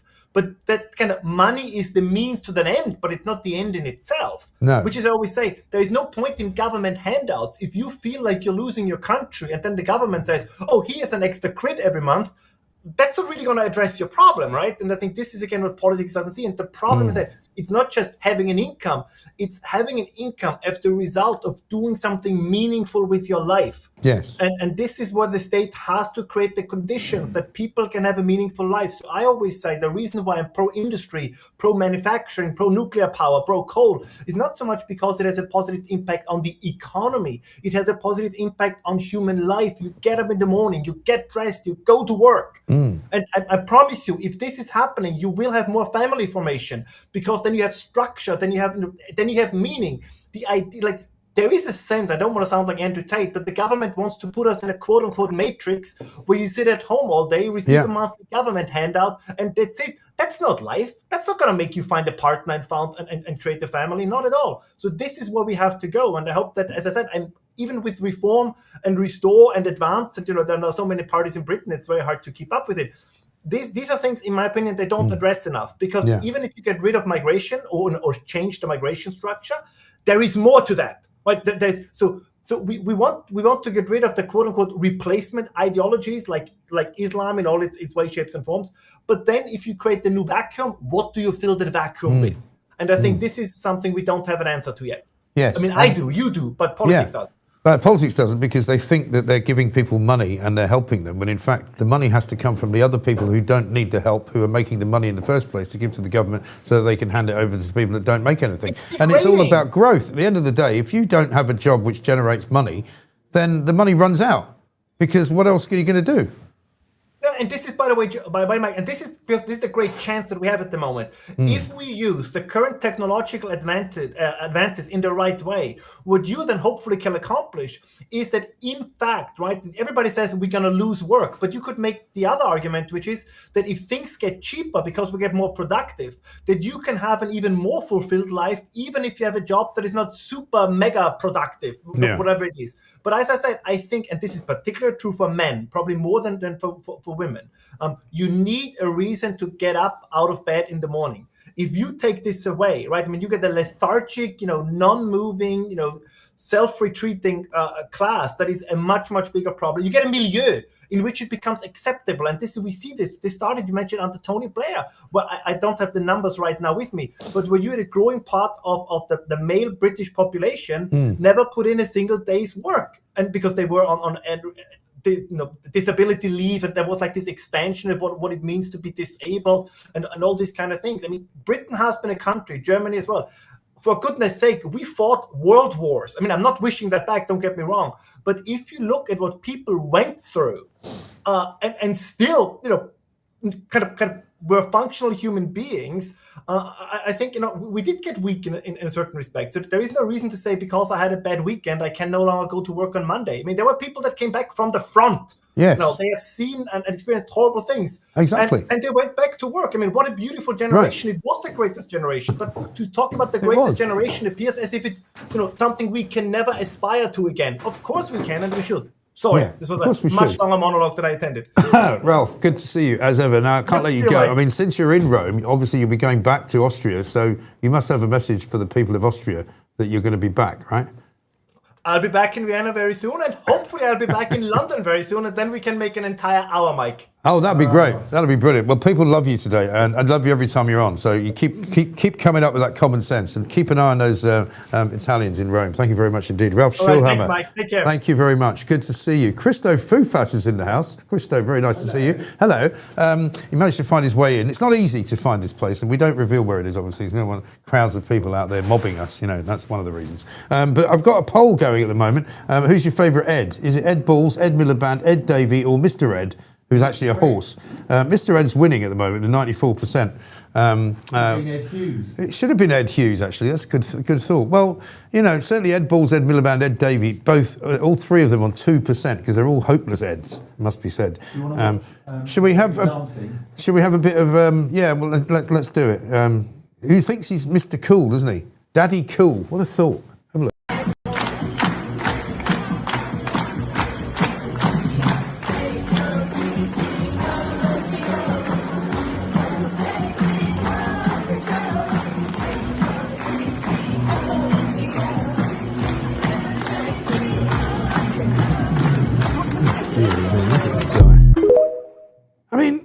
Somebody said yesterday, can he not get rid of this complete clown? Does he not realise how ridiculous he looks? I mean, the Lib Dems, in a moment when politics is sort of fracturing both on the left and on the right, the Lib Dems have failed to make a point of what is their only real kind of policy, which is to rejoin the European Union. Obviously, I don't agree with them. But at the end of the day, if you've got that point, then at least stand by it, stand over it, stick by it, and actually try and attract some people who might agree with you. But instead, what you get is Ed Davey hurling himself into lakes and dropping out parachute jumps and all the rest of it, and just being a complete and utter idiot. And now singing, dancing, he comes on stage to Boney M's Daddy Cool. And he actually thinks that's cool. The worst thing is about all of that is that Lib Dems actually think he's cool as well. Shocking state of affairs. Anyway, listen, all is well. It is Monday, the 16th of March. We are here. We just passed 11 million views on the channel. So thank you very much indeed for that. 142,000 subscribers, I think, now. So we've got lots and lots of messages to come. Christo Fufas coming up shortly. Ann Widdecombe's here later as well. Also Maggie Oliver. So much to talk about. So much to do. I've got a banana to eat as well, which I may or may not do before the end of the show. This is, of course, the Mike Graham Show. Let's get some news with Edward Hughes. Good morning, I'm Edward Hughes with your news. In the UK today, a serious meningitis outbreak at the University of Kent in Canterbury has claimed 2 lives, with 11 more students seriously ill. Health officials are rushing antibiotics to those affected amid growing concern over campus clusters. Energy bills remain a major worry as the ongoing Iran conflict drives up global oil prices. Prime Minister Keir Starmer is set to announce emergency support packages today for households hit hardest, especially those using heating oil, with wider help promised to ease the cost of living squeeze. Politically, tensions linger from the weekend's restricted Al-Quds Day protests in London, where police contained demonstrations amid Middle East war fallout. Elsewhere, the government is accelerating nuclear power plans to boost energy security. That's the latest from the UK. More details throughout the day. Please remember to like and subscribe. Laters, Tigers. Edward Hughes there with the news. Thank you very much indeed. As you can see from the clocks behind us, it's internationally 8:11 here in London. In other places, obviously very different. But I'm delighted to say Christo Fufas is here. Christo, how nice to see you. Hello, nice to see you too. I don't think I've broadcast with you for a while. No, I was going to say, I can't remember the last time. It was probably back in the old days of talk, wasn't it? For legal reasons, we have to sit 1 metre apart, That's don't true. we? Yeah, That the lawyers have insisted on that. Yeah, they have for both. But I think we're both pests with each other, which is ironic. It's true. Yeah, there's no victim here. It's a mutually beneficial scenario. Listen, we've got lots to talk about. Yes.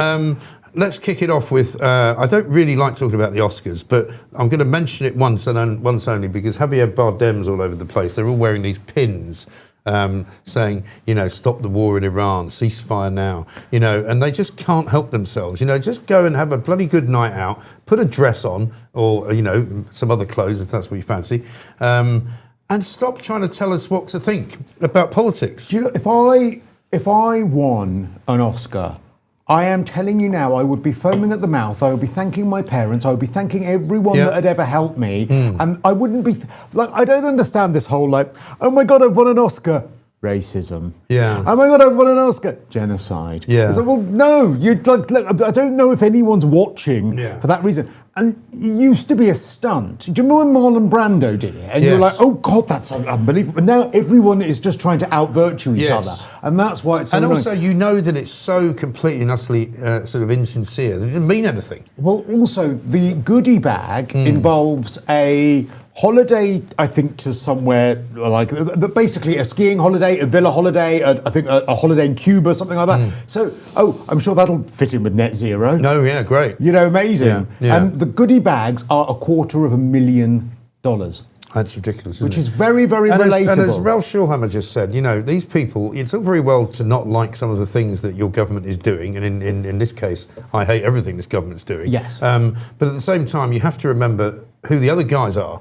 And if you're going to go into a sort of an Oscar ceremony, effectively asking for a war to stop against a country like Iran, who go around murdering their own citizens and who have run the biggest terror network in the world for the best part of the last 50 years, but you want them to win, you're kind of going, you sort of got the wrong end of the stick here. My view on this is that there's two sides. There's the celebrity side of it, and I think that celebrities, if they're asked, they can give an opinion. Yeah. But wait till you're asked. Yes. I used to do a lot of junkets. You know what junkets are, don't you? Where you go and interview I remember those celebs. days, yeah. And for film premieres and things like that. And I used to really enjoy asking them about the news. But I asked. I don't want you to volunteer it as an awards show. I don't want you just to tell me until I ask you your opinion on it. But when it comes to Iran, there are loads of stuff about this Iran war that isn't ideal. We probably wouldn't have picked this time. It's fair to ask the questions about what is the end game, what is the strategy, all of those sorts of questions. But at the end of the day, we are where we are. As long as you don't ask Keir Starmer, because he doesn't know what the strategy is. This has been his worst ever, because he's had to have an opinion on something. Right. And this is the first time. I said, Emma Wolf was in earlier, I said to her, he's now gone from making U-turns to just not doing anything. Yeah. Because he's so frightened of having to make a U-turn, he just now doesn't want to do anything. Doesn't want to upset anyone. No. The thing is, we are where we are. If we have to pick a side, well, then we have to pick America. And the thing is, he's so dumb because he could have actually played this really diplomatically in a very smart way. Because what he could have just done was say, right, have the bases, do that. He could have argued to the British public, we're just giving support, we're not getting involved. But to America, well, we are actually helping you. And then also all of those questions about strategy and long-term goal, you've got a seat at the table with Trump. Trump is not going to listen to you if you're not helping him. But at least you get a chance. Think about Thatcher. Right, Thatcher was not getting help from Reagan. Reagan himself actually was okay, I think, but the machinery of government around Reagan did not want to help Thatcher. No. But she played it very, very smart. She didn't publicly slag off Reagan. She kept in contact with him.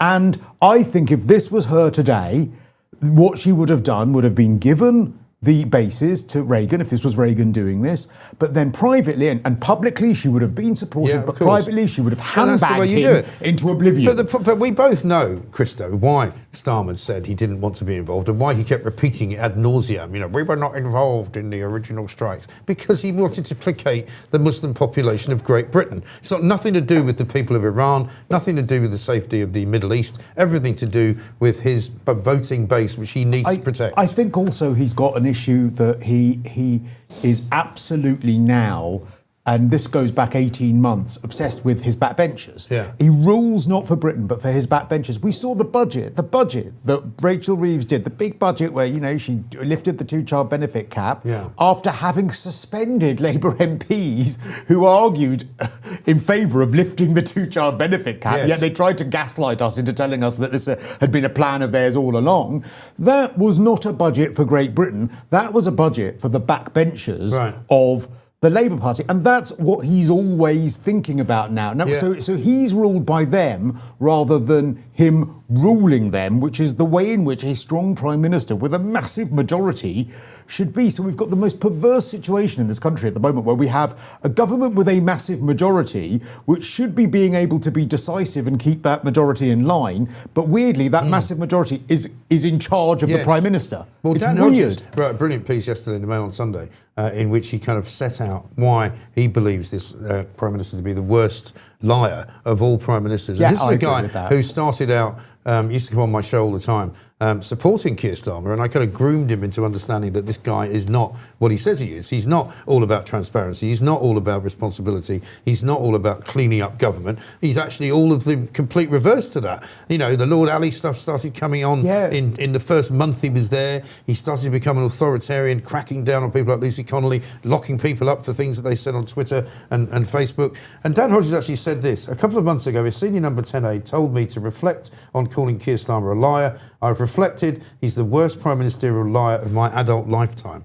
And he goes through in his piece all about the people who have gone. The Chief of Staff, the Morgan McSweeneys who have gone, Lord Doyle who's gone. Everyone's gone who was involved in the Mandelson affair, apart from him. Yeah, and also there was a massive disconnect. I think, my mother always told me that, she's a wonderful woman and, tough as old boots, but she always said to be a good liar, you've got to have a good memory. Yes. But if you tell the truth, you don't, because you could just tell it the truth. Yeah. And did you notice, and this has sort of been buried a bit, but did you notice that when the Mandelson papers came out a few days ago, it was revealed that he said he hadn't interviewed. Yes. Right.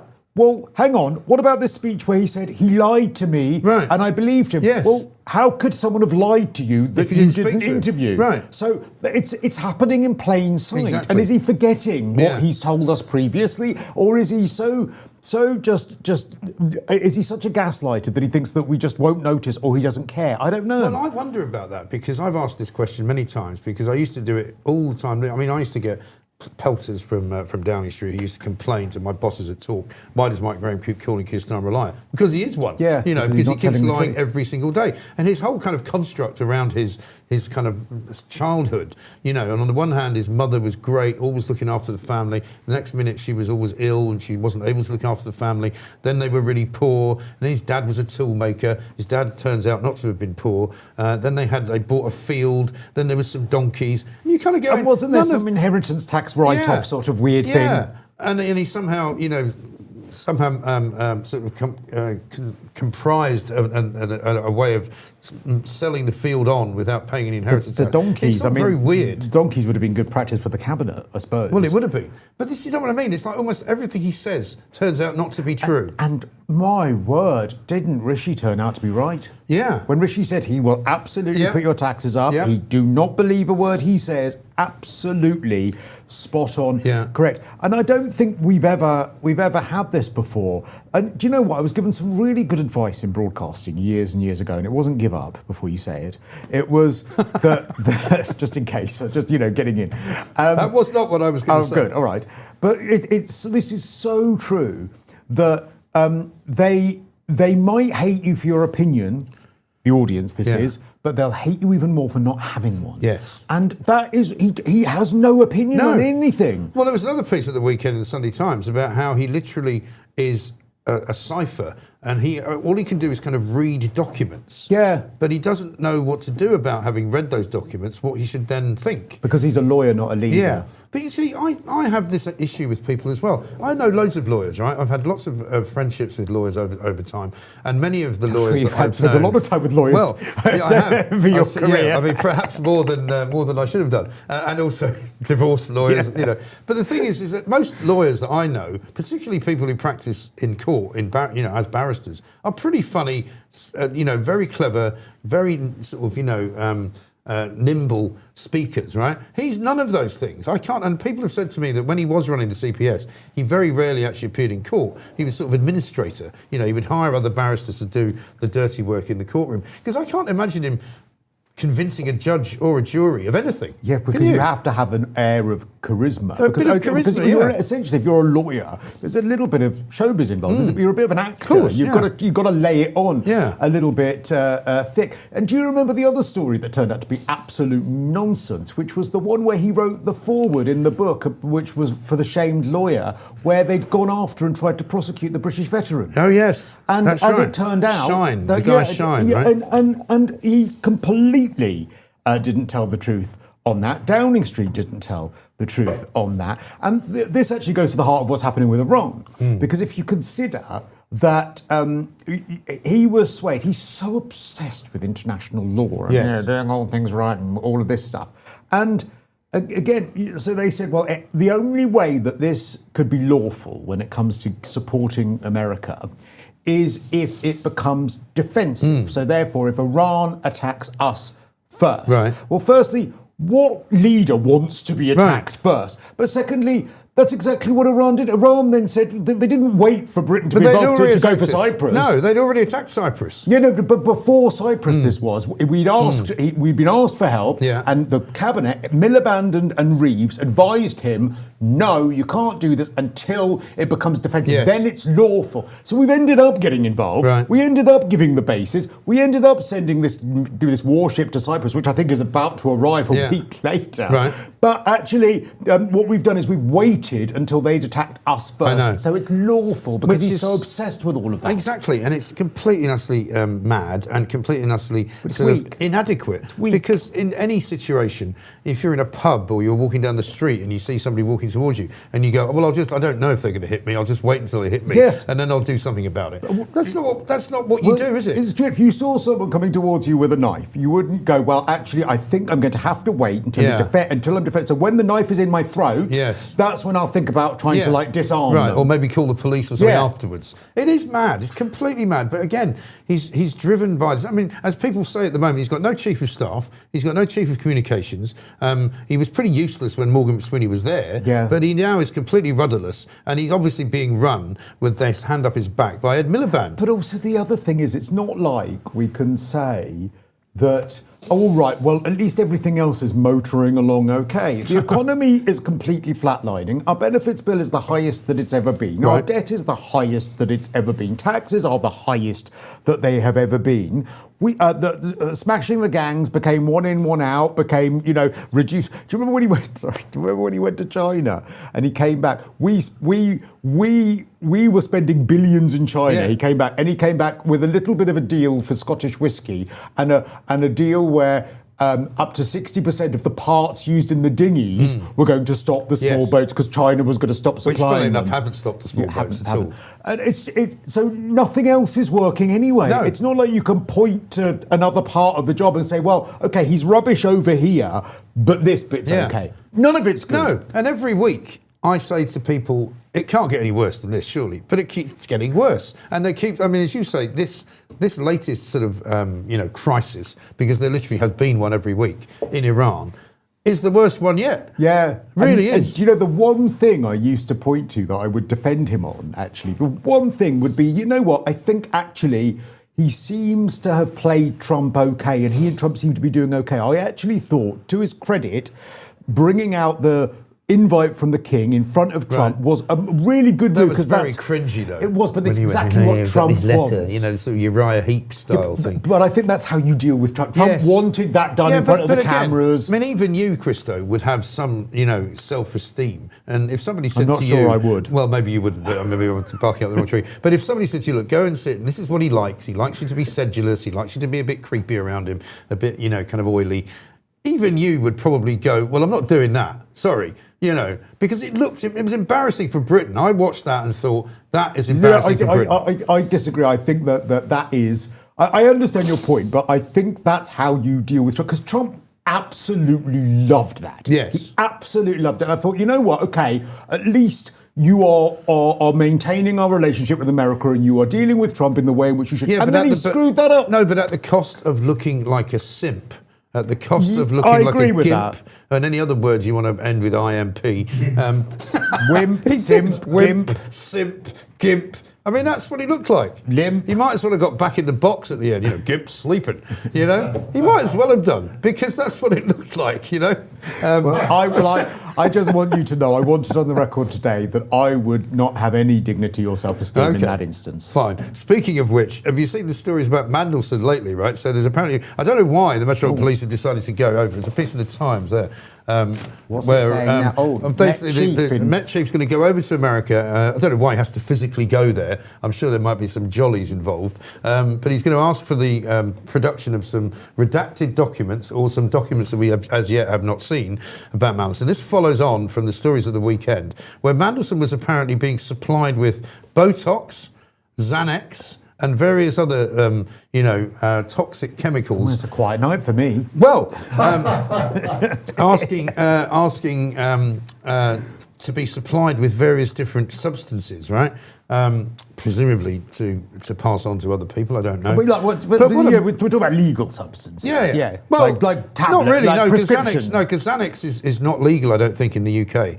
Because it's available in America, but I don't think you can buy it here. So I think you have to, if you want it, I think you have to, get it surreptitiously somehow.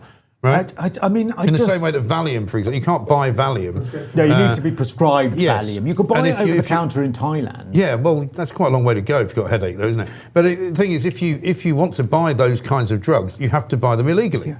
What the hell? I mean, this is the most bizarre story, and this man had such a level of control over all of these people. I can't believe you and I have never even spoken about this before. I mean, this has gone on for so long now. Mandelson. I know. But also Andrew. Yeah, I know.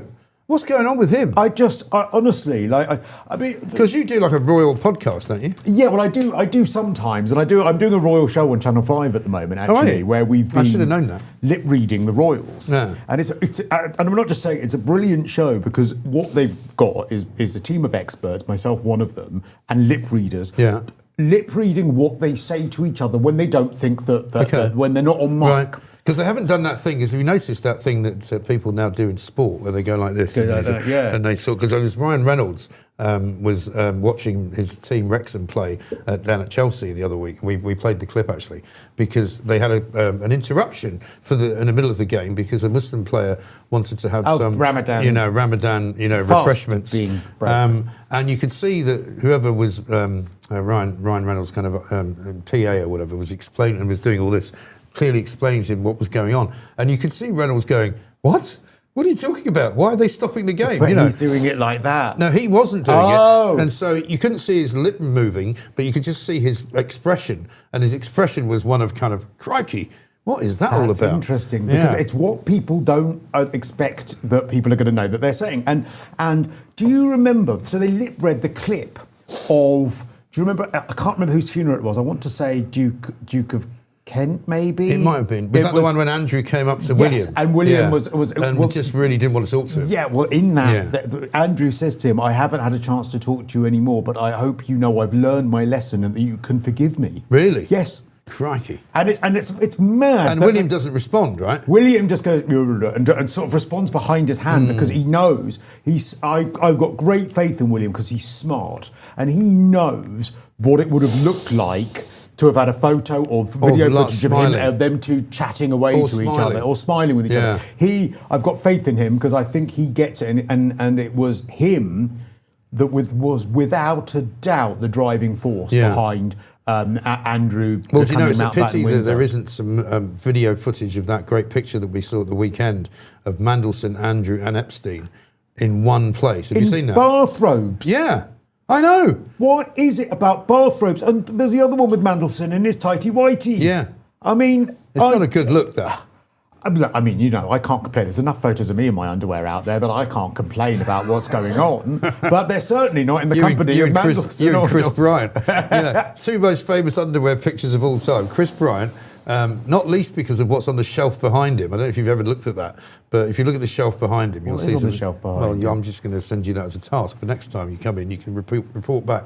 I don't know if I want to. Well, you might recognise some of the products. No. Is all I'm saying.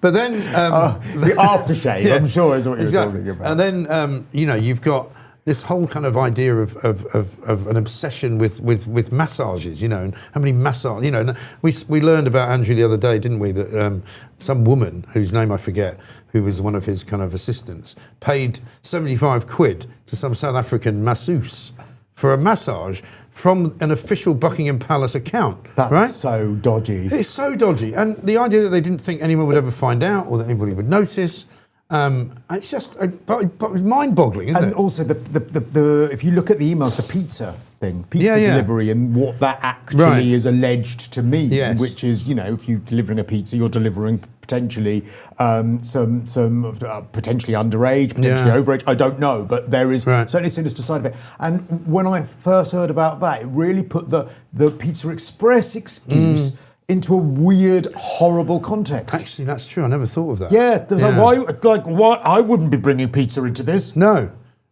especially under those circumstances. Yes. God almighty, that's extraordinary, isn't it?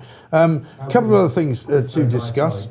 Hey? How good is Christo's eyesight? How good is your eyesight, Christo? Oh, there you go. See, if you look closely, when you look behind his right hip, there are things on there that... Oh, it looks like some sort of, some sort of lubricant? Yeah, that's what I would have said. Thank you very much. I think I can say the word lubricant at this time of the morning. I could be talking about cars. Well, you could be. Exactly. It's true. Everything needs oiling. Back to net zero. That'll be banned soon. That will be banned. Let's talk about cars, though, because you've been tweeting recently about Sadiq Khan, a man we all love to hate. Do you know, it was Mother's Day yesterday, right? And so I live in South London, SW2, and it's about 30 miles from St Albans, where my parents live. Right. And we had a late lunch booked for 4 p.m. Do you know, I learned something about St Albans at the weekend. What did you learn? It's got the most pubs of any town in Britain. I grew up I didn't know that. Did you? I nearly went to school there, funnily enough. It's got the most pub per square mile. Like, there are some that have the most pubs, and I think St Albans is the most square mile anywhere in I think, the world. Right. And we left at 8 minutes past 2 in the afternoon. We had to stop and let the dogs piddle on the way, so there was one little detour. Do you know what time we arrived in St Albans? 5 p.m. No. Because it took nearly 3 hours. It was Is it up the A1 or the M1? Well, usually you'd go through central London, over Vauxhall Bridge, up to the M1. Yeah. But we couldn't get across a bridge because the bridges are all closed. Albert Bridge, closed. Hammersmith Bridge, closed. Vauxhall Bridge, gridlock. There was, I think, some sort of protest. It was the Al-Quds thing yesterday. That would have been it, wasn't it? There was a protest in central London as well, so that was an absolute nightmare. So we were going up and down in Battersea trying to get across a bridge. Eventually, we got across Battersea Bridge, which again was gridlocked and has been completely made inaccessible as well because they've changed all the phasing of the traffic lights. So no one can turn left or right because of people throwing themselves under cars. Yeah. And so it literally... We got there at 5 p.m. It took us 3 hours. We ended up driving out to the M4. So it took a 30-mile trip ended up a 50-mile trip. So great for the environment, that one, Mr. Khan. And then we get to St Albans. So you went around the M25? Went around the M25 in the end. Then we get to St Albans, 5 p.m. I let my partner out with the doggies to go into the restaurant. And... and then Herts County Council have closed all the roads in St Albans, so you can't also park anywhere. No. So basically, I then ended up in a car park, which was in gridlock because it was no one could park. I ended up getting into the restaurant at 5:20. Right. And it was I was in that car for 3 hours and 10 minutes to go 30 miles. This country is closed. I know. It is absolutely unbelievable. I mean, I was saying to closed. I went to go up to Newmarket on Friday night for a thing. And I was actually amazed, pleasantly surprised, because now it's a bit like taking a train. If it goes well, you're kind of surprised. Yes. You kind of go, wow, that was good. I only had one bit of traffic to negotiate, and it was around the A13. And I know this is going to sound very London-centric for people, so I apologise for that. But, you know, the M11, which is normally awful, actually wasn't too bad. I don't know whether I was just lucky. But you're right. Every time I now drive anywhere in London, at least one ticket a week for something. Yeah, right? and I actually, the other day, got the greatest result ever. I actually won an appeal. You know, I'd been done by Transport for London for turning an illegal right turn, which I had made because I knew that I shouldn't do it, but there was a temporary sign that said it was allowed. So I wrote to them and I said, look, actually, you did say this was allowed.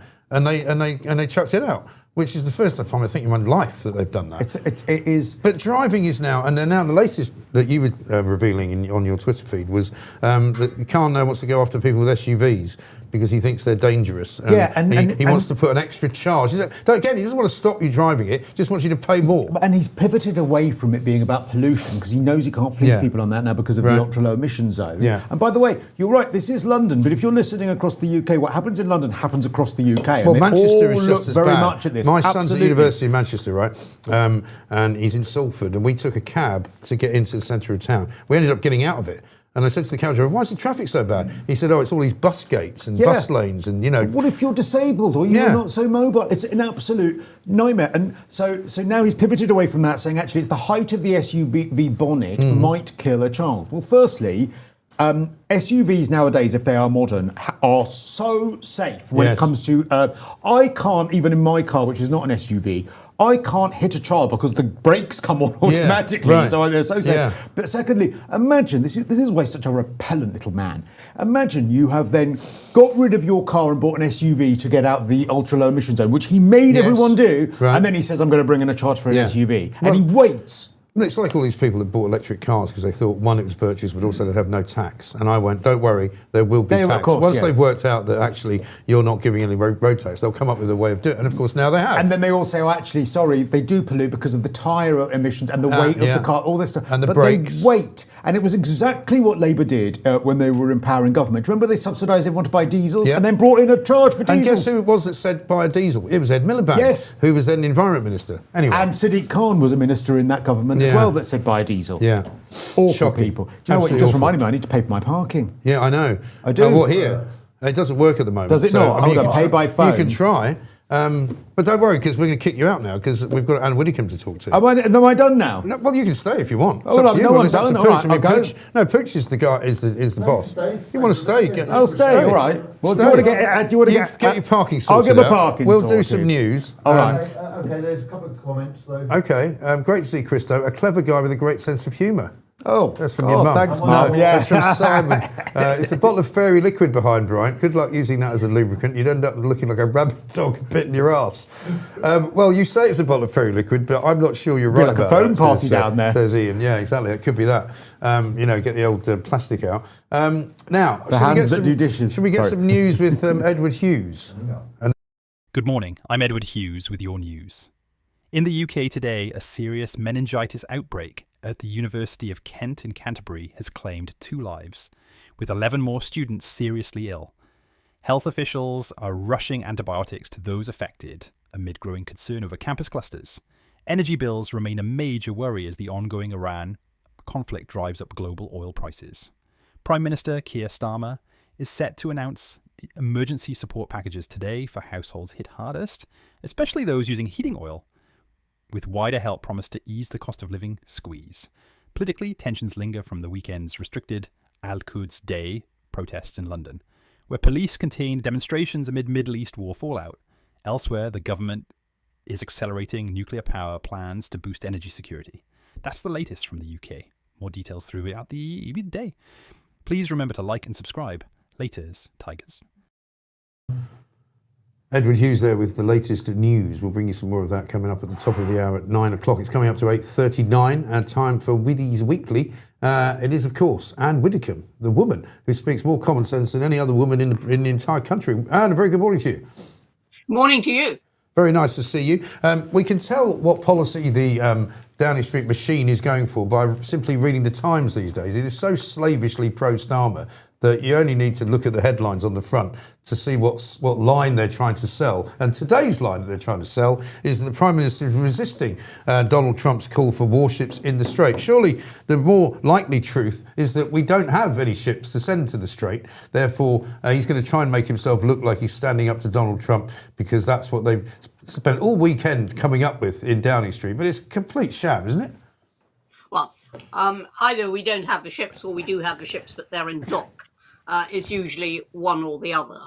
To be fair to Starmer, if one can ever be fair to Starmer, he has said that he will only react defensively, and you could say that a warship is aggressive. But the fact is that, the entire world's economy just about is being affected by what is going on in the Straits of Hormuz.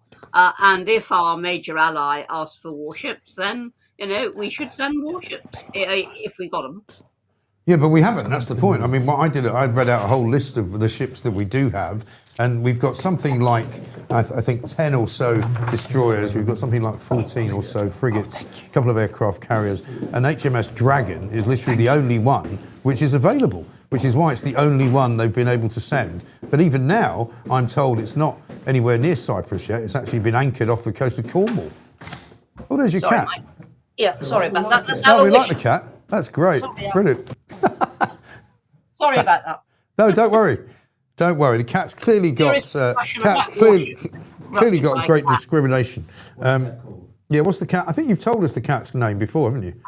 Aloysius. Aloysius, that's right. Yeah, there you go. Very nice. Yeah. So in terms of the actual military situation that we are not in a position to help out America, even if we wanted to. Well, we're only in a very limited position to help the states in any respect. And no matter what particular military assistance they're asking for. My big fear of all of this is that when the Iran conflict is over, and it will be over, if not in weeks, then certainly in months, when it's over, I think Trump could very easily turn on NATO and say, what use were you? Now, it is perfectly true that none of the NATO countries have been struck in their homelands, so Article 5 doesn't apply. But equally, given the nature of the opponent, I think he would reasonably expect assistance from individual countries. He hasn't got it. He hasn't got it from us. And I think he could turn on us afterwards and say, well, if that's all the use you are, or, why should we be spending billions of US dollars on, the defense of the West? Yes, because he will argue, and probably quite sanely, that in fact the opening of the Straits of Hormuz, which can only probably really be done by a deal with the Iranians by America, will mostly benefit to a large extent Western Europe, which buys most of its oil and gas from the Middle East, which of course America doesn't. That is perfectly true, and at the risk of banging a drum, which I've banged before, we could be self-sufficient in energy if we just used the resources that we've got in the North Sea, etc. Yes. And we don't do that, and therefore, yes, you're quite right. We're dependent on importing from other countries, and when something like this happens, it has a massive effect on ordinary Brits, and particularly on ordinary Brits who are, feeling a financial pinch.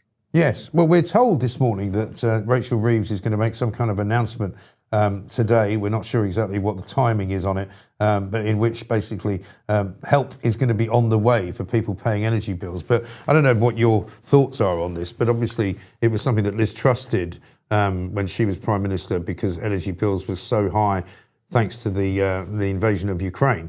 However, there's some suggestion that it won't be for everybody. Like people who need heating oil right now are suffering the most, because heating oil has more than doubled in price in the last 2 weeks. I know people who are saying to me that for 500 litres, you used to pay about 250, maybe 300 quid.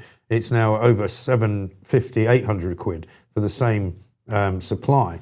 And people just simply haven't got the money. And it's still cold enough to need, heating at the moment.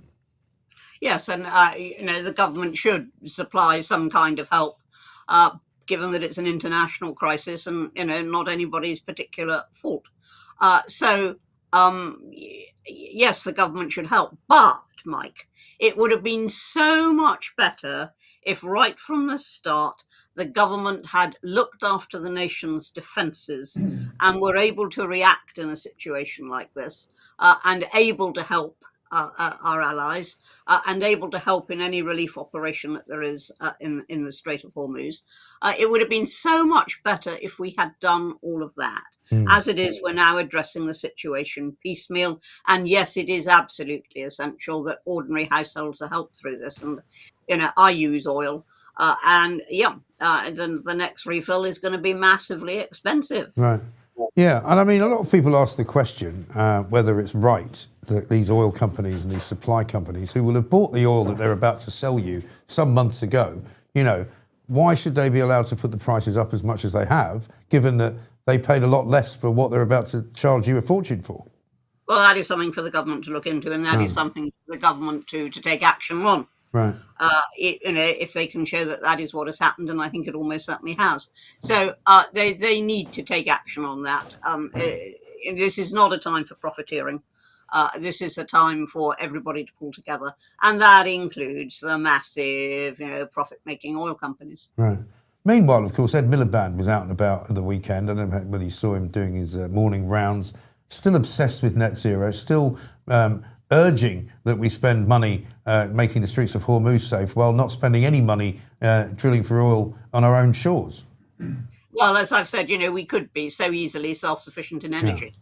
And we aren't, purely because of the doctrinal approach to the green agenda, which is promoted by Miliband, but it's also promoted, by Labour, by the Liberals, and certainly by the Greens. Yeah. And almost the only party that is talking any sense at all on this issue is Reform.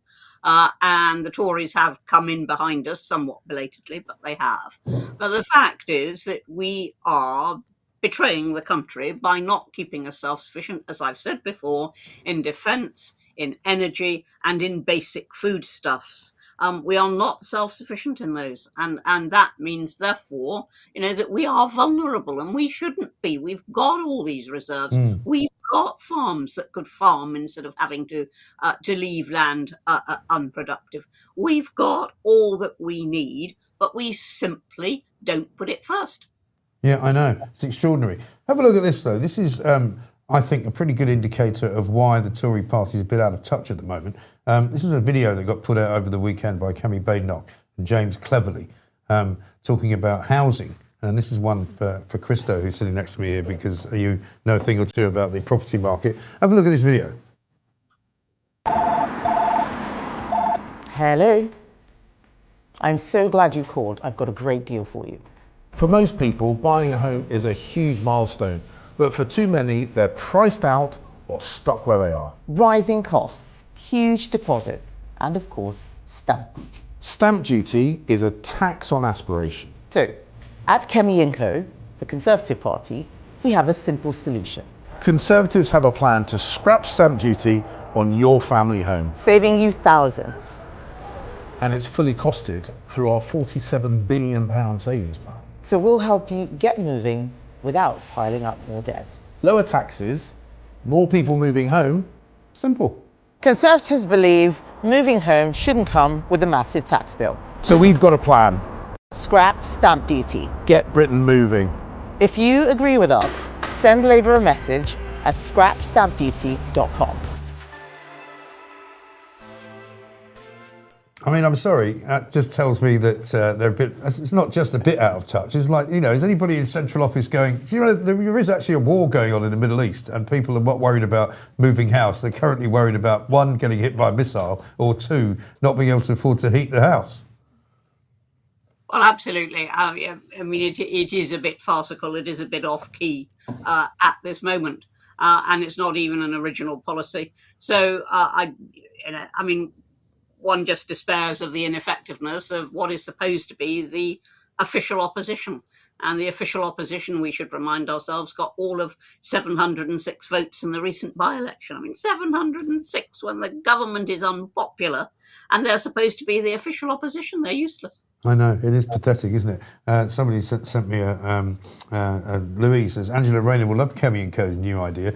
She obviously would, because she doesn't like paying stamp duty. She doesn't quite understand it. Maybe she can go and see the first customer and sign up. You can't expect her to have understood it. She was only housing minister. She was only housing minister. How would she know about the rules around housing? Exactly. But I was reading a piece at the weekend, I think it was in the Telegraph, about how the cost of, or the price of housing in certain commuter belt sort of places like Weybridge in Surrey and Sevenoaks and Tunbridge Wells, the house prices are tumbling massively because of the fact that people, one, are not moving because they can't afford the stamp duty, therefore they're just deciding not to buy housing. So the market, you can tell me probably, Christo, perhaps more about the southeast. The market's dead, isn't it? Yeah, I mean, I'm a buy-to-let landlord, which probably means that the Green Party want to hang me from the gallows, and Labour want to tax me till I can no longer breathe.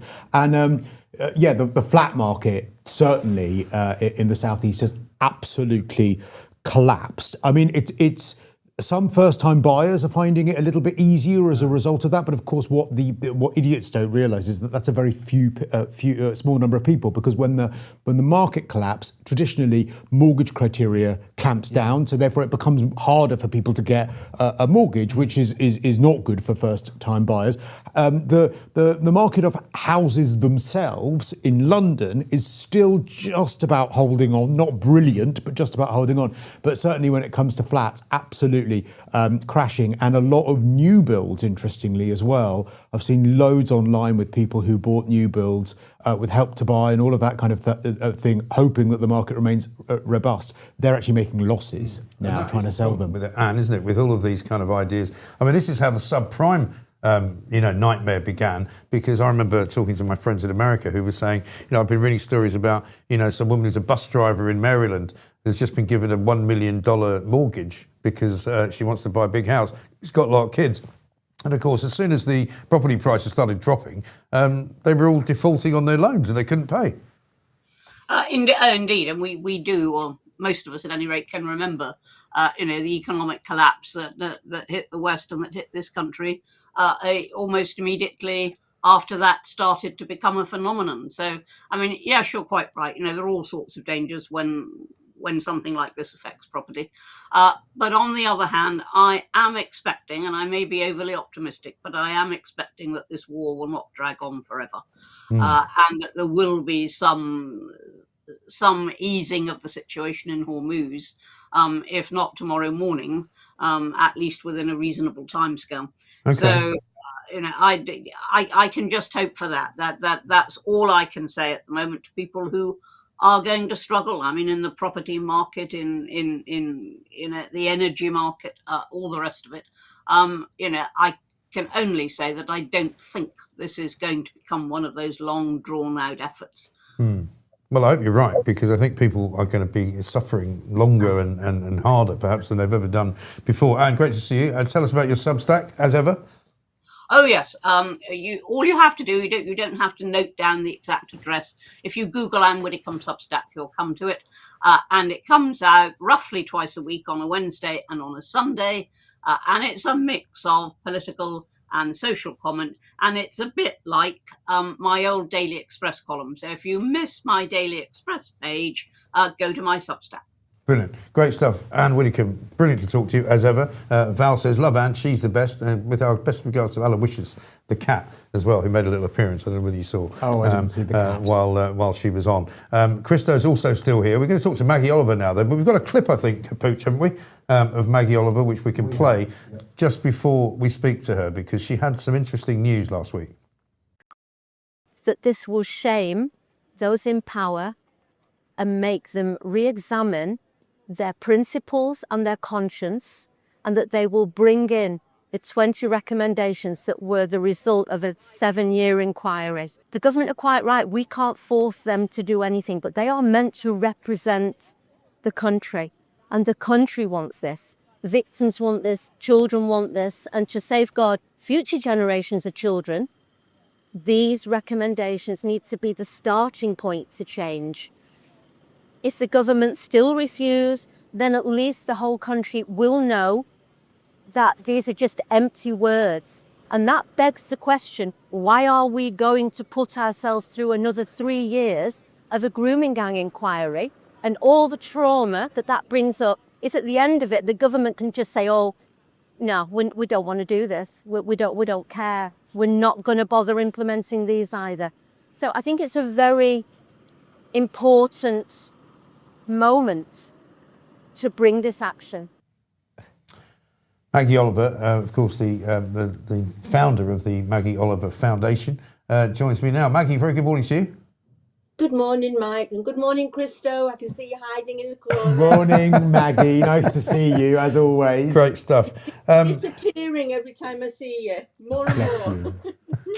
Now, you've won quite a big battle here, which is a step, I know, on a long journey you've been on, but nevertheless, very significant one. Tell us what happens next.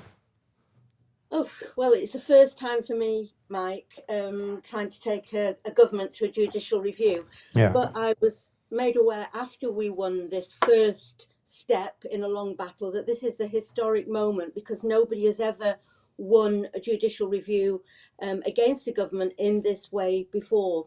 So that alone is a huge win, I guess. And I think, what we're trying to do is to get the government to bring in the 20 recommendations of the 7-year national statutory inquiry that ended in 2022. They've still not brought them in, including like prohibiting pain compliance techniques on children and mandatory recording of data and ethnicity. Lots of things. There's 20. The judge said that there was a legitimate expectation after all the promises that the country would expect a government to bring in these recommendations. So on those grounds, Mike, we've been given leave to take this government to a full judicial review. Now, it's true that a government does not have to implement recommendations of any statutory inquiry. And I didn't know that. But what we wanted to do at the foundation was to shine a spotlight on the fact that that is the case. And whether we win or not, we are going to fight till the end to expose what is happening. The decision on whether we win, whether the government will implement these recommendations or not, I don't know. We've got to pay, obviously, for lawyers again, barristers. We've got a 2-day hearing. We don't know when that will be yet. But this is about protecting children in the future. It's not just about the past. This is about change going forward. And, the government, any government, all governments have failed in this. This is not just the Labour government, although you could argue they're worse than most. I think the country needed to know that promises do not lead to action.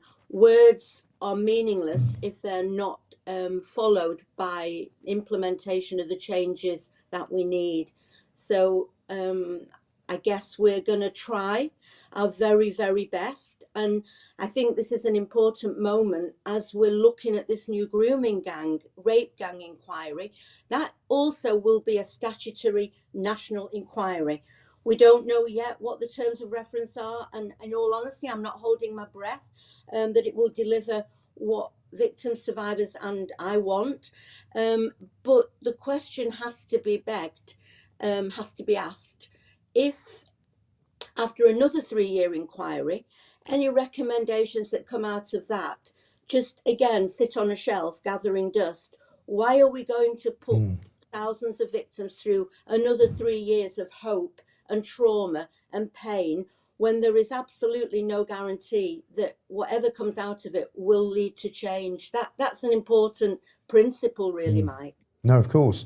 And, it's taken an awfully long time to do not very much of anything. And you've always said to me for years that it's still going on as well. And that, it's not something, as you say, that's in the past. It's still happening. Yeah, it absolutely is, Mike. And, we will never stop child abuse. But if, as a country, we are half-hearted in bringing in necessary changes and gathering the data and being honest and transparent about what's going on, the message that sends out to the child abusers is that actually it doesn't really matter. Well, to me and to most decent members of the public, ordinary people like us, it does matter. And a government is meant to, they are representing the country. You know, they are voted to fulfill the wishes of the people. And they're not doing that. I don't understand why. I mean, something like, you know, when I'm saying pain compliance on children, that is not just, you know, getting hold of them and putting them in a room. That they are the well, even ICSA described them as torture. You know, that wouldn't even cost any money to implement. And when you add that to the fact that staff in, say, care homes are not regulated, and children in care do not have the legal protection that children in the family have, you've got a catastrophe there for children. And it, you know, it doesn't cost money to implement. So why is there such a lack of action and determination to improve safeguarding for children?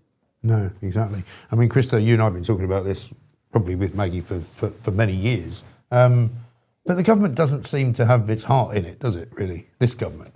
I don't understand why this isn't just well, I do understand why this isn't an easier problem to solve. We all know why it isn't an easier problem to solve, because people are more concerned with what they describe as community tensions, community cohesion. And the thing is, though, that what I find so frustrating about that is that this is a Pakistani Muslim problem, this particular type of grooming that Maggie has concentrated on. And everyone knows that to be the case.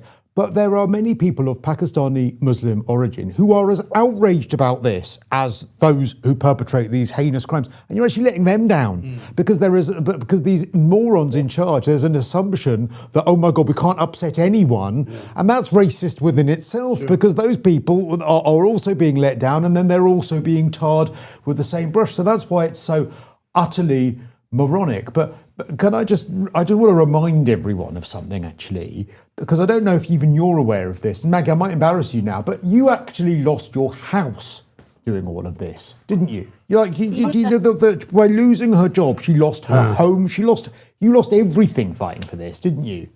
Yeah, I did, Christo. But I had 2 years where I thought I was losing my mental health, actually, because I couldn't understand why, as a serving police officer, I was the only person shouting from the rooftops about what I was seeing when it came to grooming gangs, rape gangs. And yeah, I lost my career, my income, my home. I'm still in the little apartment that I moved into, and I've still got a lodger. But you know what? Some things in life matter more than a job. And this still is perhaps the most important challenge that faces our country today, in my opinion. And you're quite right, Christo, that there are so many good, decent Muslim people in this country.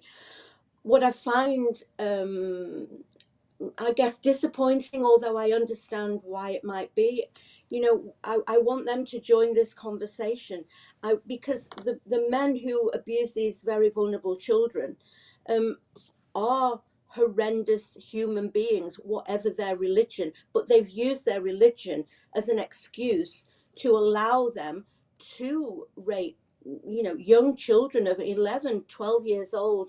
So we have to have a national conversation about why, how we stop it, what we do. And in order to do that, we really do need the data and the facts and the information. And this has been going on for 2 to 3 decades. And I think we've got to this stage because it has been buried, because it has been hidden, because the authorities have shied away from it and given confidence to the abusers to think they can get away with it and nobody will rock the boat. That has to change. And, people like me, we're not far-right extremists, nor are victims who have had their lives destroyed by these men who now want to talk about it. And I think we have to keep fighting this fight, because it's, as we see more immigrants coming into the country who we don't know where they're from, but or what their belief systems are, we know that they don't share the same principles as we do.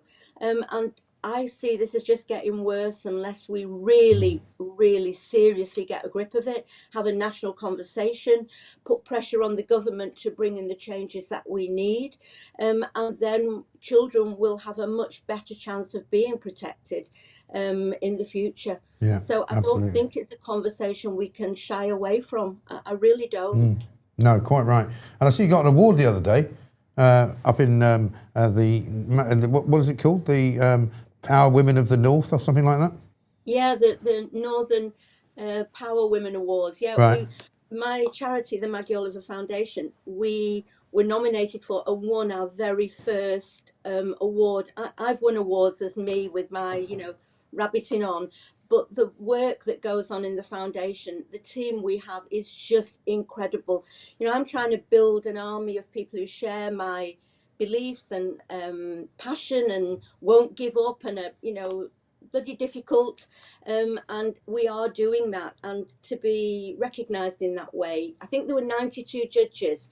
And apparently we were virtually unanimous winners of that category. So we went along and it was a good night. We deal with really harrowing information and we support perhaps the most traumatized people in our country. So it was a moment of celebration for us, and I hope the first of many as we carry on, fighting the fight, speaking the truth, and upsetting a lot of people who should be upset, actually, and should be hanging their heads in shame for not acting in the interests of children. That's how I see it. Yeah. Well done for getting the award, and well done for everything you're doing. And we'll keep talking and see whether we can move this situation along a little bit. Thank you very much indeed, Maggie Oliver from the Maggie Oliver Foundation. Christo's still here with us. Christo, it is an extraordinary thing that she's done. She's unbelievable. She should be. I mean, loads of people in your comments that I'm now reading are saying that she should be a day. Yeah. And, a couple of people have taken issue with what I said about, people from the people who are outraged about this, from particularly the Pakistani Muslim community, also being let down. And some of them are making a fair point, actually, in as much as there needs to be louder voices from that community condemning it and fighting against it. And maybe that isn't something we're hearing enough of. And you know what? That's not fair, in as much as if you're someone who isn't involved in it, you might say, well, why should I have to call it out? Why should I? Well, life isn't fair. If there was, I'm Greek Orthodox, christened, Greek in heritage Orthodox. If there was something happening within the Greek Orthodox community like this, it wouldn't be fair that I'd have to say, you know what, that's nothing to do with me and it's awful. But I would, because I would want people to know that it's nothing to do with my community. And so we do need to hear that more, because this is a form of extremism, and extremism needs to be called out. And it's really important that the communities that harbour that extremism, wherever it comes from, call it out. But this is the same problem, it seems to me, that I was talking to Ralph Schoellhammer about, which is that, the enemies of certain types of, whether it's religion, whether it's culture, whether it's, countries, we have these silos now where you've got the people who stopped you getting across the river, who would rather support the Hamas organisation in Gaza, who would rather support the Iranian regime because they support Hamas, because they hate Jews so much, they hate Israelis so much, they hate, British Jews so much that they need to be on the other side. And it's the wrong side, and they're so siloed that they can't. So there'll be people within that Pakistani community, because what I'm told is it's not necessarily a Pakistani Muslim problem. It's a tiny, tiny part of Pakistan where most of these people come from. It's a particular region of Pakistan which encourages people to behave like this, right?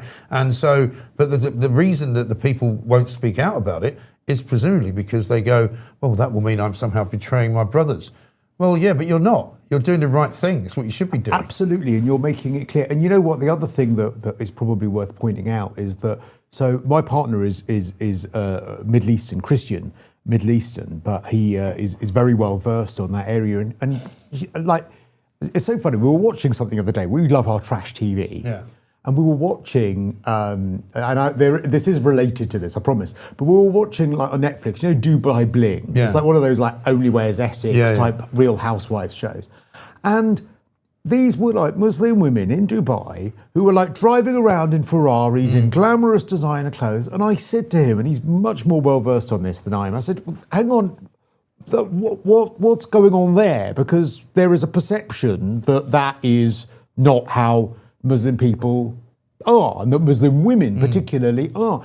And he said to me, because he's very wise, he said, well, that's because many parts of the UK have almost the worst, most extreme form of Islam. And actually there are so many Middle Eastern countries now that are way more relaxed when it comes to this stuff. And actually those people get banded in and thrown in with the subset of Pakistani Muslims that carry this sort of stuff out. And actually we get the worst version of that here in the United Kingdom, when there are many other, like, you know, because I don't think anyone complains about like Middle Eastern people from Dubai who come and spend billions here in London and drive amazing cars. Totally. You go to Selfridges, it's full of people like that. But equally, if you go to Dubai, you know, Dubai is a much more, I would say, tolerant place than some parts of Birmingham. Yes. You know, they did the Abraham Accords as they began, which a lot of people think is why Iran started attacking Israel in the first place through Hamas, was that, you know, they were suddenly doing trade deals with Israel,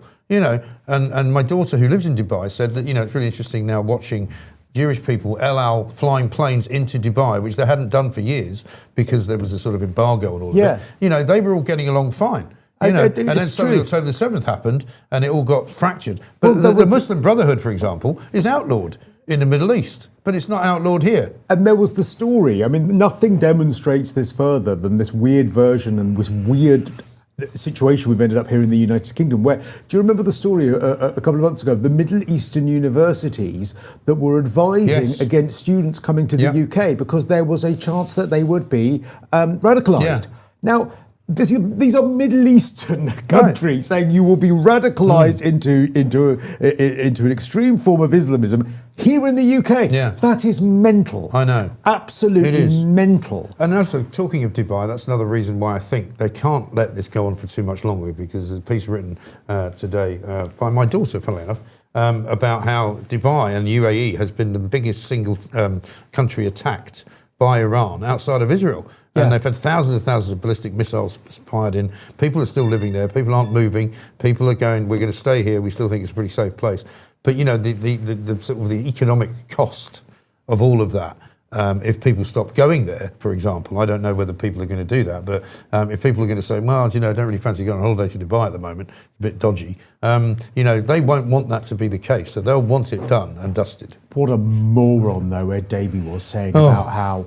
I really just, Ed, really, you want to crack it open that if you don't make a contribution to tax here in the UK that you're denied services? Is that really a conversation you want to crack open? I know. Like, what an idiot. I know. But he is an idiot. Did you see him yesterday? He really is. Did you see him yesterday, dressed as Daddy Cool, coming on stage? Should we play that? Was that the dancing clip? Well, no, there's two clips. There's the dancing clip, but there's also this one where he starts off on stage, coming out to the music of Boney M. Can you warn your viewers? I know you're not regulated by Ofcom, but I still think you should warn your viewers of a nervous disposition. I still think it's important. Well, it's the sunglasses, I think. It's the sunglasses one, Pooch. I think which is number one, is it? This one.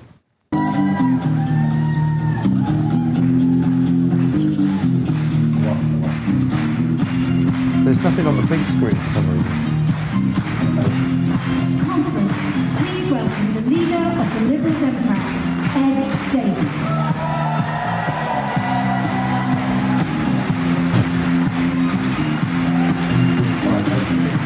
Yeah, it has, And tragically, he actually thinks that is cool. Just, has he got anything else, though, other than this novelty shtick where he's throwing himself down water slides and acting like a... Well, yeah, we could do that as well. This is him saying that who the real danger is to Britain. Which the greatest danger to the Britain we love does not come from Tehran or Moscow. It comes from within. From a dark form of politics that wraps itself in the Union Jack, while working to undermine everything that flag is supposed to represent. Nigel Farage and reform. Farage does not want to solve Britain's problems. He needs them. He uses people's problems to fuel him and his party while offering no solutions. And the tragedy is, millions of people face real problems and are genuinely struggling. People who can't see a GP, can't afford their energy bills, people who've seen their communities hollowed out. We must speak up for them with real solutions. In the way, for example, we've championed family carers, the daughters and sons, husbands and wives, brothers and sisters, looking after loved ones, keeping them out of hospital, holding the NHS together and getting almost nothing in return. Forgotten, ignored, and let down time and time again. And there are so many people like them who feel the same way. They all deserve real answers, real action.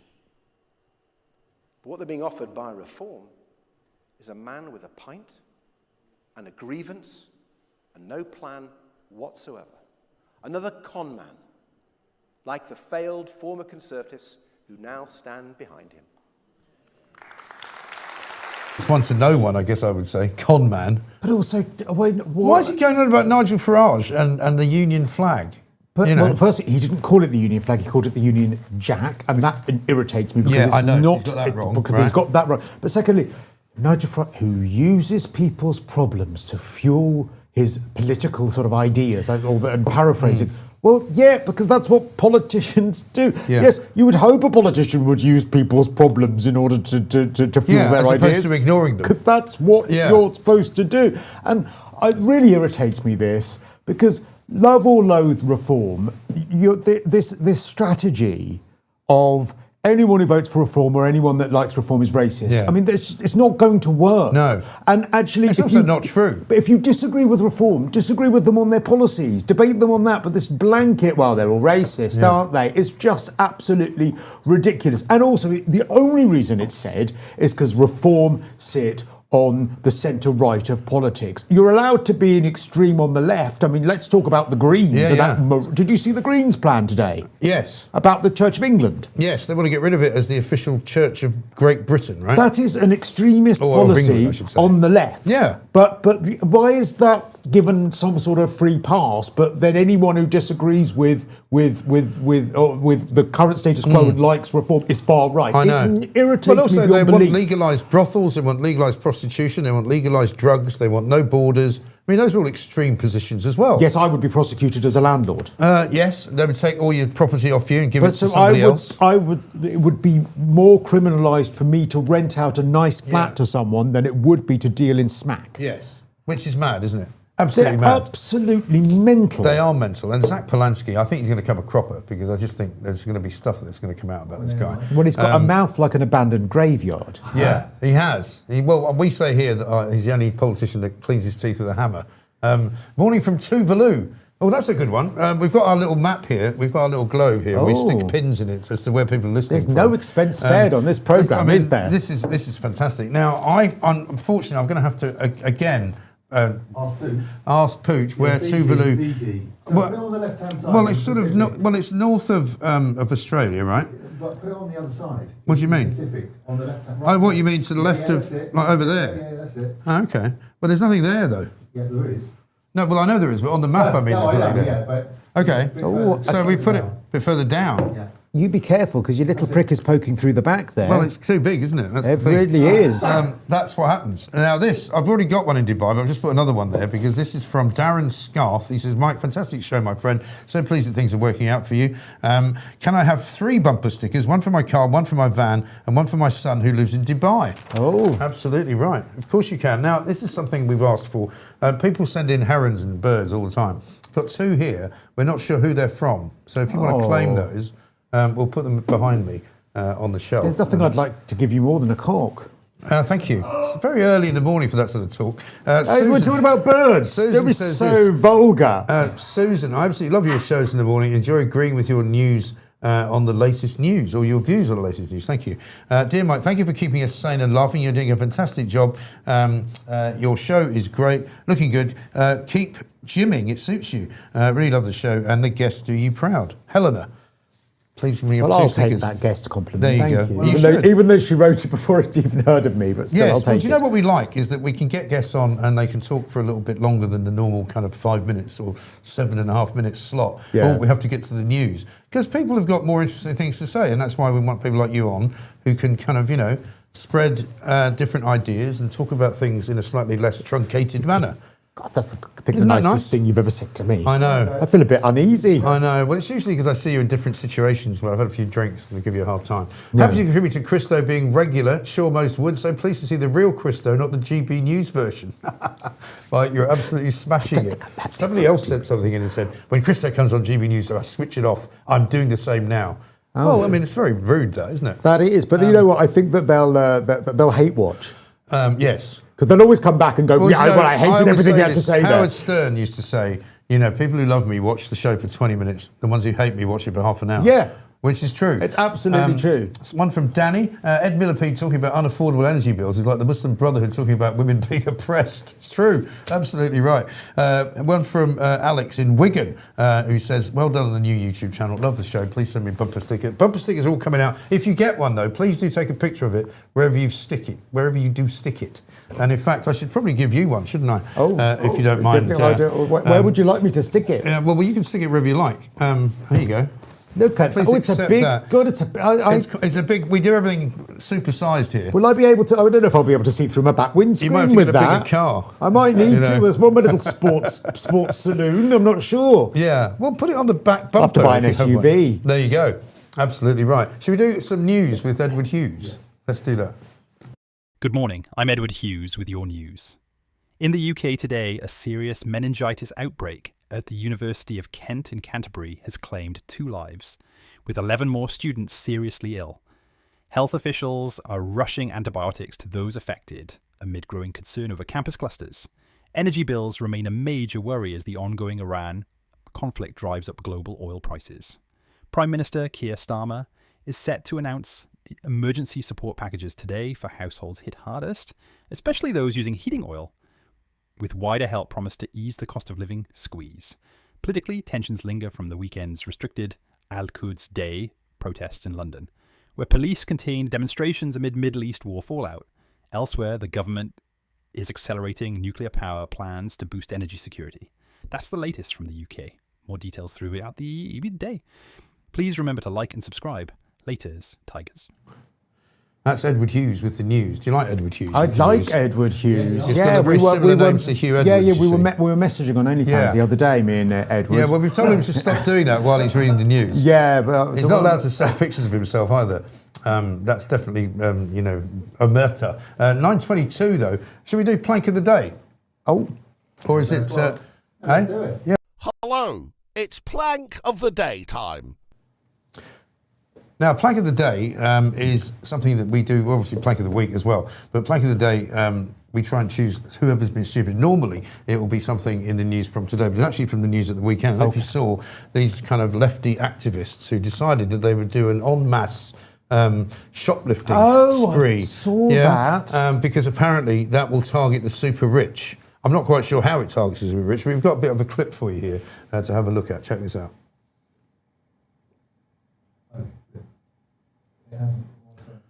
Have we got it? Sorry.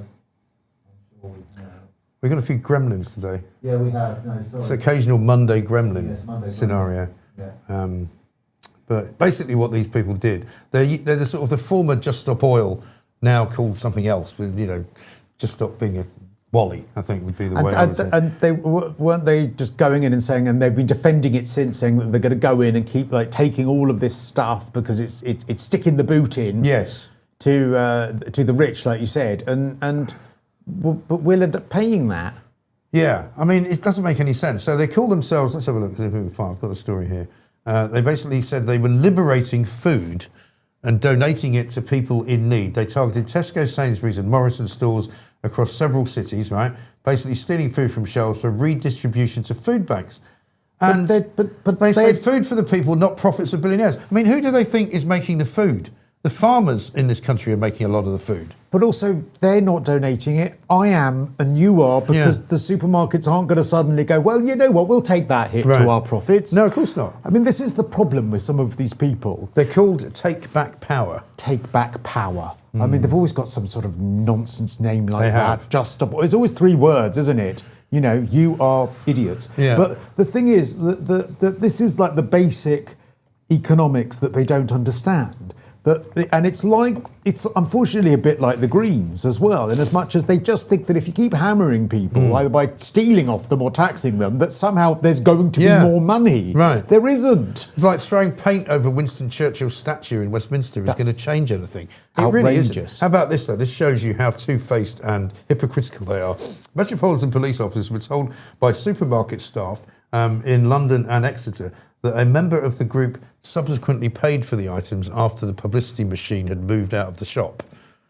So they can't even stand by it. So they're not actually shoplifting because they're all rich kids, right? So they've probably all got daddy's credit card. Normally, remember we used to watch those Just Stop Oil people on the slopes of Courchevel. Yeah, and also not just that, but their Instagram accounts, you know, flying around all over the world, but also getting dropped off at the station for the protest this Saturday by Daddy in his Volvo X90. Have you done your Just Stop Oil name yet? Because do you remember the way in which you work out your Just Stop Oil name? No, I didn't know you could do that. Oh, yes. No, this sounds good. Do you remember that there was a Just Stop Oil activist, and she was the one that had a complete meltdown on Sky, and her name was Indigo Rumbelow? Yes, I remember So her. you need to take an obscure colour and a high street store that no longer exists. Okay. And that's your Just Stop Oil name. Oh, okay. So I could go something like... I'm going to be Tangerine Lasky. I was going to go yellow. I was going to go Yellow Ochre Woolworths. I'm going to be Cerise B Jam. It's quite good, that, isn't it? Yeah, it is. Quite enjoy that. Because Indigo Rumbelow, God bless her, I don't even know what she does. She's always throwing herself in front of the police, though. She gets arrested every single time they did anything. I think she's actually in jail now. Oh, is she? Because she got locked up for quite a long time because she was a sort of recidivist. She kept getting dragged. She's got pink hair. Yes, that's right. And I think she started crying on Sky News, and the poor guy, I think it was Mark White, maybe, was just trying to ask her just simple questions. Well, they're mentally unwell, most of these people. Do you remember that woman, actually, who was on tour? I can't remember which show she was on. Might have been yours, but she drove a Land Rover or something. Oh, no, that was mine. That was Gail, someone. And I simply asked her, what car do you drive? Yeah. And she drove a diesel. And she drove a diesel Land Rover. And I was like, well, why do you drive a diesel? She goes, well, I've got to get my children to school. Well, now do you understand why people are angry with you? Yeah. Chartreuse Radio Rentals. That's similar to one of yours, isn't it? Yeah. Very good. Oh, we've got Aubergine Boots as well, someone has said. But Boots isn't closed. Boots isn't closed. It's got to be one that is no longer on that, like Rumbelows. Turquoise Tandy. Yeah. Very good. Did they actually have a shop, Tandy? Yeah, they did. Yeah, they used to have a shop, Tandy. Yeah. Oh, this is a good one. Fuchsia Dixon's, yeah. Has Dixon's gone as well? I think Dixon's has gone. Crikey, isn't it amazing how many shops? And what about Debenhams has gone, hasn't it? So you could have something Debenhams. Yeah, you could be something Debenhams, couldn't you? What could you be? It's got to be denim Debenhams. Denim Debenhams. Is that a colour? I do like a little bit. Denim's a colour. Is it? I thought it was a cloth. Yeah, but you can also have the colour of denim, can't Where you? the word comes from. Yeah. Where? It's fabric that came from denim. Denim. Is it? Oh. I thought denim was an American invention. The cloth was invented in Nîmes in France. How interesting. There we go. Right, well, anyway, this is near the end of the show. We were going to speak to Nick Buckley, but we couldn't quite get him on. We'll try and get him on again later in the week. It's 9:28. A couple more super chats? Or... A couple more super chats and then we do... Oh, I've got to ask you, snoring. There's a story in the paper about snoring today. Apparently. Was it half the number of people got divorced? 1 in 2 divorcees blame snoring for their split. I'll tell you something. Myself and him indoors, we sleep in separate bedrooms quite a lot of the time.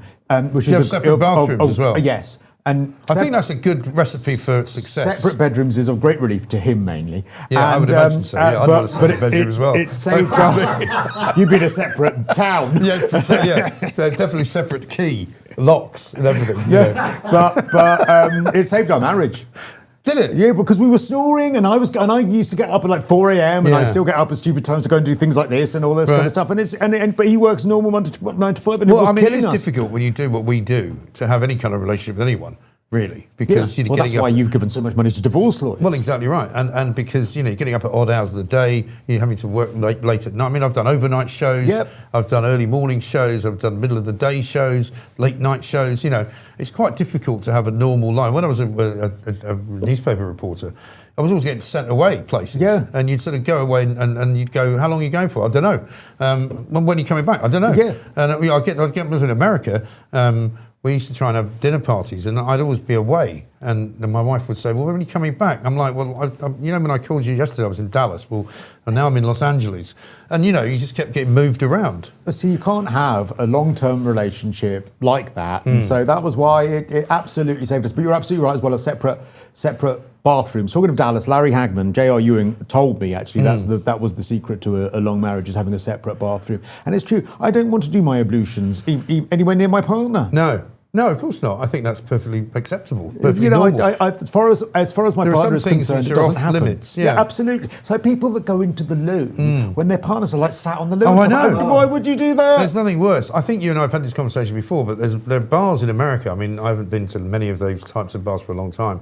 But you go into the men's, and there'd just be a toilet in the middle of the floor, like no cubicle around it, in a public toilet. So there's the urinal there, and then there's a place where you sit.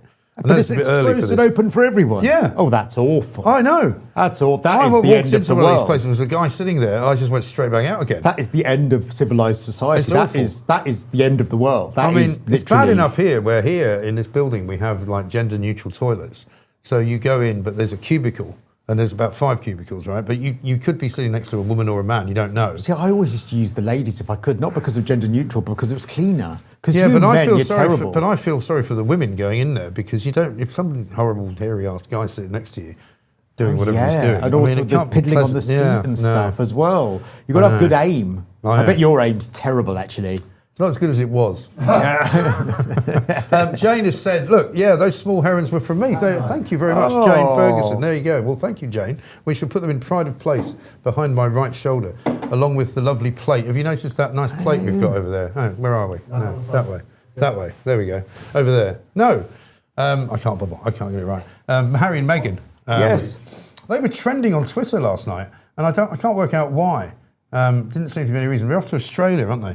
Apparently, on some kind of vanity and she's tour. also parted company with Netflix. Yes, because anything she ever touches just implodes. As I always say, she's very good at getting deals signed, but then she doesn't ever actually do anything. Well, no, she did teach us how to make a cup of tea in that Netflix show. She did, which and was put very those nice interesting. petals over things to make it taste better. If she was anywhere near Iran, she'd be throwing petals over Iran because she thought that solved everything. Yeah, absolutely right. Me and my friends that I've paid for. She had a children's party and there were no children there. Did you see that? She did how to cater a children's party, and then she didn't actually have any children there. Of course not. Makes sense. Anyway, Christo, great to see you. Thank you. Thanks so much for having popping me. in. We'll see you again soon, I'm sure. Let's finish up with Pooch's Pooch. We do this at the end of the day because we love dogs so much. It always cheers everybody up. What have we got today?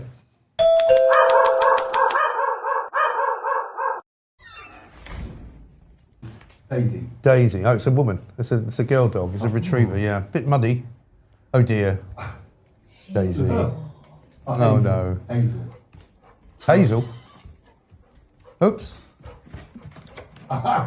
She's looking she's hoping she's going to get a treat or something, right?